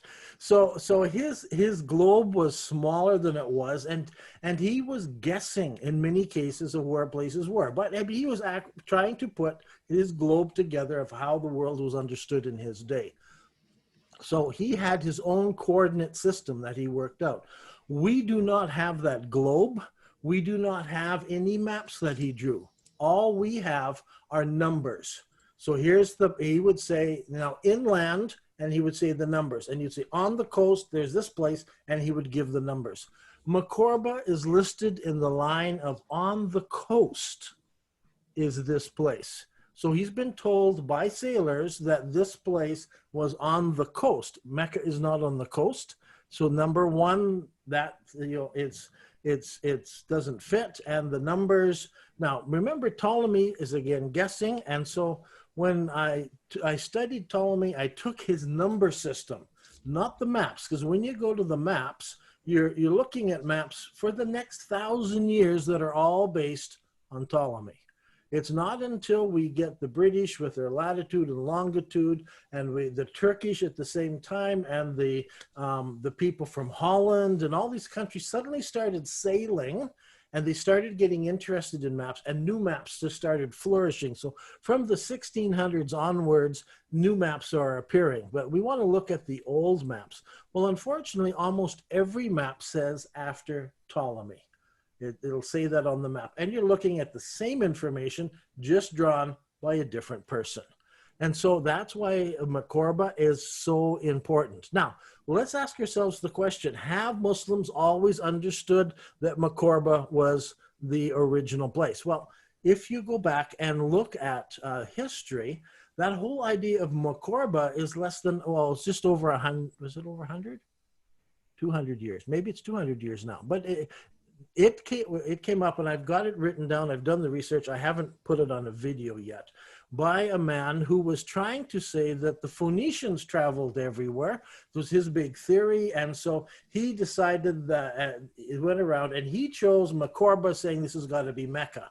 It was a Western scholar, late 1800s or 1700s, who put this whole thing together. Now, his theory on the Phoenicians was never accepted and never turned into anything, but somehow somebody picked up this Macorba equals Mecca. So in the 1700s, they started making the very first encyclopedias, and that's where Mecca appears as Macorba on the map.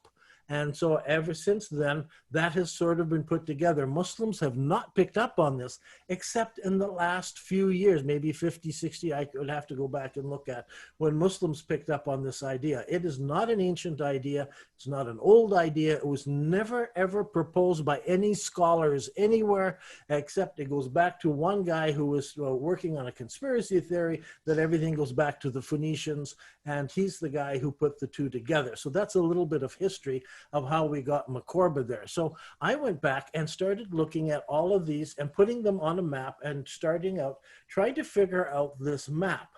And the problem I had was, well, how do you line these cities up? Because Ptolemy's names don't match with modern names, or even the old names that we know. It's very hard.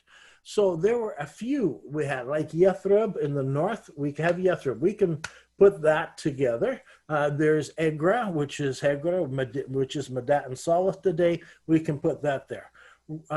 Ptolemy's Roman world is not bad, but as he moves farther away and as he goes over to India and as he gets down to Sri Lanka, things get out of proportion because he didn't understand distances. But there were 4 rivers in Arabia mentioned by Ptolemy. That caught my attention, because what are these 4 rivers? That's the first thing I began to ask. Where are these 4 rivers? Because I have trumped all the way through Yemen and down into Oman, and I've been over into the Emirates and up into Kuwait and all these places. I mean, these are places that I know, that I've gone through. We were out in the empty quarter back when I was in 1981. My daughter was born in a hospital out in the deserts in the Emirates, So, I mean, I have an idea of where these places are, and I've gone to them. And so what are these 4 rivers? And so I began to look and figure out what 4 rivers is he matching up, because it would be something that a sailor going by on the ship would say, that's a river. Not necessarily because Ptolemy didn't know the inside of Arabia. He got his information from sailors. And so I worked out, and you can go to the website, you can read the paper. It must be at least 10 years ago I wrote it. And where the different rivers were, I charted these on a map, although people can pick and choose, but there's a great wadi that comes down. And it's because what happens here is right beside these places that are mentioned is this river, the Batius River. And there are islands that are mentioned and so forth. And so as I looked at it, I plotted with no reference to the cities. Forget the cities. We can't figure out the cities, a big argument. Let's plot the 4 rivers. And then we realized that that shifted all of Ptolemy's things together, because we just put the rivers in, and once we put the rivers in, we recognized that Ptolemy didn't realize how much desert was in the middle of Saudi Arabia. And so the places that were around Yemen had all moved north. And so that's why this place appears to be Mecca, because it starts with M, and Mecca starts with M, but and it's got a C in it, so Macorba must be Mecca. I mean, it's just the only reason people have associated those 2 names is because they both have an M and a C in it. There's nothing else to give you that idea. It's not on the coast. It doesn't have a river beside it, and so it's in the it doesn't fit the rest of Ptolemy's. So once we charted the 4 rivers, we could use a computer-generated map to shift all of these things south to where they belonged according to the rivers, and suddenly the names all through Yemen started to make sense. And we recognized that there's this desert that Ptolemy hadn't got in his mind, because Ptolemy had never been to these places, and he hadn't realized how big the desert was. And so the places in the north stay there, the places in the south move down, and suddenly all the names make sense. But Mecca is not on that map, doesn't exist on that map as Mecca or as a great place. Plus, so archaeology, they've been digging up in Mecca all over the place. They have not been finding the great city described with a temple of Al-Uzza and a temple of Alat and a temple to Dushara, the temple to Hubal, that's not there. The city walls that went around Mecca is not there. I mean, the archaeologists I talked to from Saudi Arabia just say none of that exists. It's not there. And the few places that they do say, well, this is an early place, actually, they are not dating back to that time. There's nothing they can date back to early history. Okay, so the takeaway on this is that those 4 rivers that are mentioned by Ptolemy do not correlate with what the current location of the city of Mecca is today. I mean, that's just the bottom line. All people do is look at Mecca's about here. They go to the map and say, oh, look, there's a place called Makorba. And so that's got to be it. Sure. Okay. And then also that idea has no historicity to it. It got into some early encyclopedias, and then they got copied and copied and copied. And that's just what's in some encyclopedias today. Yeah, it's the same mistake being made over and over and over again. Now, like Columbus, afraid he's going to fall off the edge of the world. Yeah. I mean, it wasn't there. It's not in history. It never happened. Right, and that's something that you have to teach the kids, that they always thought that the Earth was round. This idea that we had a flat Earth it goes back to a novelist who wrote it in his novel. He wrote with Van Winkle. What's that guy's name? Irvin Washington. There you go, Irvin Washington. Yes, yeah. Yes, I know. Yeah. He needed somebody to be against Christopher Columbus, so he said, well, they were afraid the world was flat. He created the whole flat Earth thing. Exactly. And today there are all kinds of people claiming it's true when it was all created by a novelist in a novel. Right, and they want to blame it on. There's an attempt to blame the Catholic Church. I had one. What you alluded to something very, very important, and I don't think maybe people didn't pick up on it. But the history of Mecca itself is not supported by the archaeological evidence that we have today. And I'd like you to comment on that. But the one thing that people may or may not be aware of, but if you go to the city of Mecca today, almost the entire city itself, or what would have been the original city that surrounded the Kaaba, where the Kaaba is today, if we were to assume that this was the city that existed, it's been completely cemented over. They built high rises all around it. There's no city walls. Can you comment on that, Dan? Well, there are lots of names that are there. One of them is doesn't come to my mind right away. Anyway, there's like a very narrow area where there's supposed to be the house, certain houses, whatever, and Khadija's house supposed to be. It doesn't exist. I mean, the name is on an area there, but it doesn't fit the descriptions. There's lots of places they say this was here or this was there. It doesn't fit the descriptions. But I mean, like people who are believe in Islam and believe the traditional account, they're making animated maps and beautiful things that they're putting out with all of these places on it, as if they were there was historicity to them. But I was at a conference. I had a chance to talk to several archaeologists who are Saudis and who were familiar with. They were doing excavations in Saudi Arabia, and when I don't give their names, but when we had a chance to talk privately, they said there is nothing there. There is no early history. They admitted that to me. They can't publicly go out and say that. But I believe this is why Saudi Arabia is against people making these places of worship and reverencing the location. They feel that they can do this because there is nothing opposing them as far as buildings on the ground. They're not tearing down city walls. They're not pulling down great stones that are marking out the area of Masjid al-Haram, the forbidden area. They're not, those things don't exist there. And so they are creating a modern city. And but the archaeology, they're not destroying archaeology because there's not archaeology there to destroy. Right, it's not existent. And this is probably, you know, you mentioned that this was the house of Khadijah, or there was I think there was a cemetery that was named there or something along those lines. These names and places, I would say, are probably akin to the mother of Constantine traveling to the Holy Land, you know, 2.5 centuries after the fact, 3 centuries after the fact, and saying, well, where was the Sermon on the Mount given? Well, let's go build a church there. Where did this happen? Well, let's go build a church there. And there's probably some truth to those locations, but they're not ingrained in you know, archaeological fact. You just can't go out and demonstrate it through the use of archaeology. I had one more question for you. We're getting down to the end, and you know, I could keep you here until the cows come home, sir. You're just a wealth of knowledge. Yeah, I'm sorry about that, but we got about 10 minutes left. There was one term that was used here, paleontology. I looked at that. I don't even know what that word meant, so I had to look it up. And it's the study of dirt, evidently. Can you tell us how the study of dust? Let's put that. Okay. Can you tell us how that relates to the history of Mecca and what we find in the literature, and why what we find in the literature does not correlate with what we find in this study?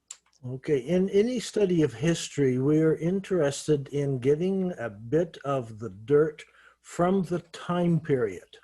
One of the things I learned from different archaeologists when I was out there is when they were digging up graves, and they would dig up ancient graves, very often on the eyes of the person that was buried, a coin was put on either eye. And so that coin is there to keep the eyes closed. So when they buried it, and they would say that's to pay the whoever's to take them across the river to the other side or whatever they buried. And so sometimes people even would throw a few coins into the burial site as the person was being buried to help them if they ever needed money on their way. So when you dig down to a grave site and you have a body, you have coins with which you can date, and you have dirt that was thrown into that hole there that you can use because it was dirt that was on the surface, and you can use that to date the dirt. Now, why do you want to date the dirt? Because when you put it under a powerful microscope, you can see the spores and the pollen of plants that were alive when the burial happened. And so that is very useful. They also do these same studies when they're drilling wells going down for water, because you can, you know, pick up down 5 feet, 10 feet, 20 feet, 100 feet down, and then they will look at those that dirt that they're pulling out of there to see what's in that dirt, what's interesting about it. Because if you go down, you might have coal, you might have plants, you might have other things that are under layers that have been laid down over time. So, for instance, in Petra, when they were doing the excavations there, they pull the dirt from different levels and they put it under a microscope, and they found out that Petra had lots and lots of different trees. There was lots of grass, lots of trees there. And if you go back in history, you find out this area actually it was like semi-forest when Petra existed there. So access to wood was not the problem it is today. The desert has grown, and so those trees are gone. And a lot of those trees were cut down by the Ottomans, the Turkish Ottomans, to keep people from uprising, take their trees away. They can't build ladders, they can't fight forts. I mean, that kind of thing. So there was a great stripping of the land of all of these trees. So this gives us a picture of what things are like. Now, in Saudi Arabia, the archaeologists have done a few of these studies. What is interesting is the people digging wells have done a lot of these studies, looking back at the area. And so we can now plot, you can go through looking at these different studies from different areas of science, not just from archaeology, and we can get a picture of what did the landscape look like, you know, back during the time of Muhammad, and it gives us a picture. Mecca is still a barren valley. It still has dry desert conditions. It is not a place with trees and grass and all these other things growing there. You have to go up over the mountains and into another valley before you would find anything like that. So in other words, this science that people are are so emboldened to does not support the traditional Meccan And as you location. see in the book, Early Islamic Qiblas, we talk about the Qiblas, and then we have 50 supporting pieces of evidence. And this is one of those supporting pieces of evidence. So by itself, it doesn't say a lot. But when you combine it with all the other evidence, and you've got 50 supporting evidence, and then you've got the data of these Qiblas, the whole thing together draws a different picture about what was happening in those first years of Islam. Okay, so it's the preponderance of all the evidence coming together that demonstrate Petra. Okay. I think we have one more question here. The Quraysh tribes and evidence for Muhammad's family there. Do we have any evidence, or is there any evidence that you're aware of that can put Muhammad, the Quraysh tribe, in modern day Mecca today? Is there anything out there that you're aware of? The study of tribes is quite interesting because we can't go back 500, 1,000 years and say this tribe lived here, because we don't have record of where the tribes were. Now, there's some graffiti in some places, so there's a few things you can do. Now, tribal names are interesting because tribal names evolve. Tribal names are usually named around an important person, and so that's known for several hundred years. When a new important person then rises, then that line from there becomes important, and the other ones, so these names don't particularly follow all the way back, through time. And I've had tribal historians, the Bedouin, I've sat down with them. I've listened to their history. They're going back. I was surprised that almost everybody gets back to early Islamic history, and then they don't know their history anymore. And I believe what happened is that during the early years of Islam, you can read it in the histories, is there was a huge messing around of where everybody lived.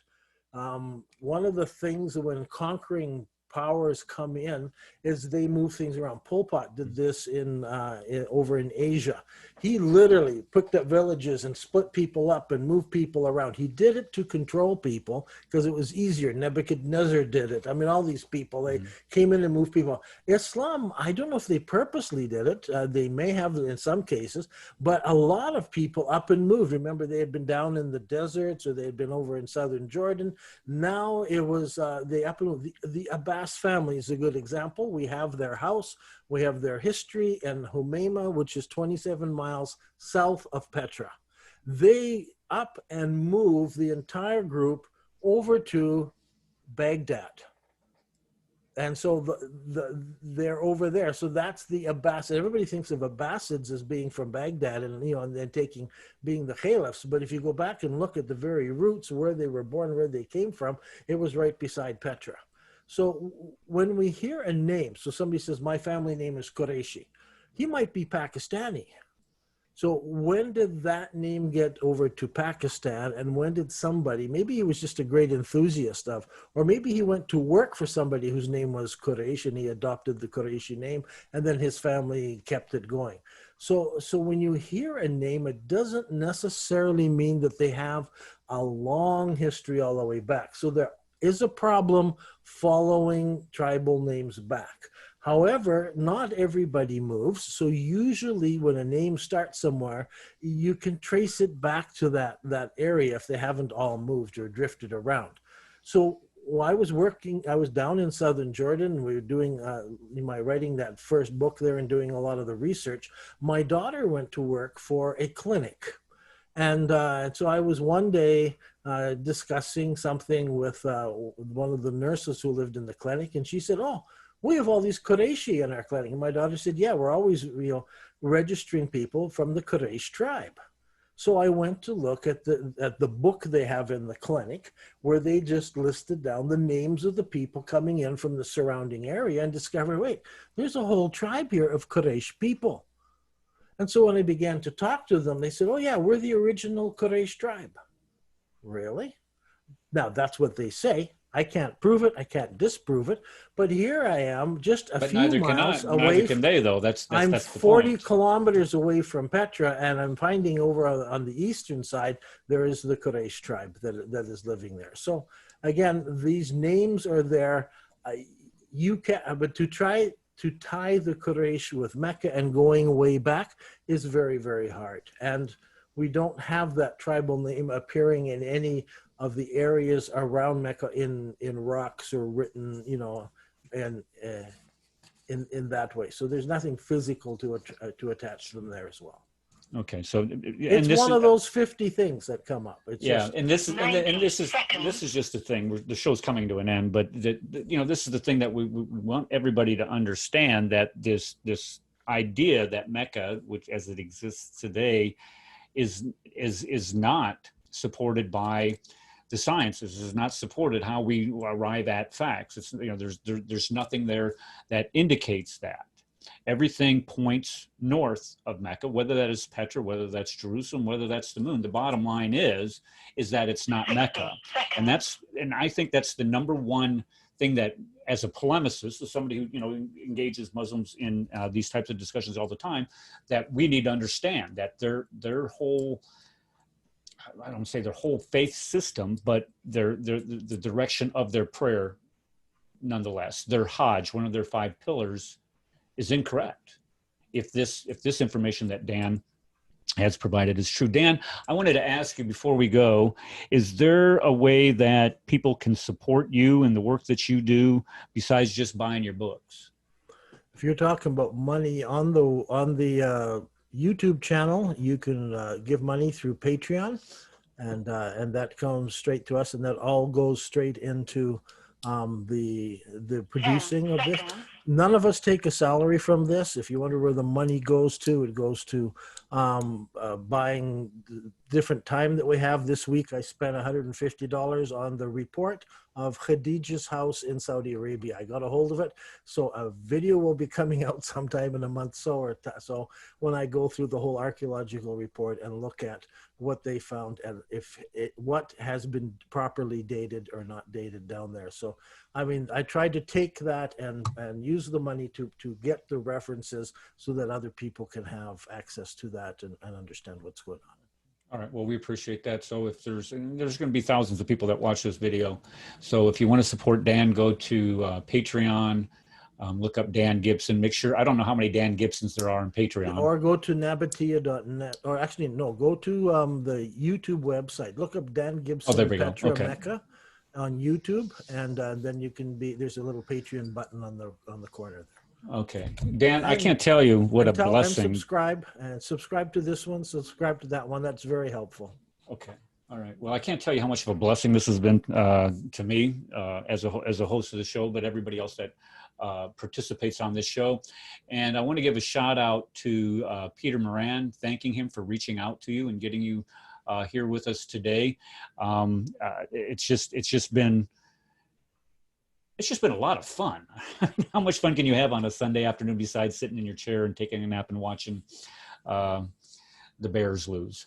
Who knows? Okay, everybody, I'm going to end the program. Let me go ahead and stop recording here. Okay, thank you for having me. Yeah.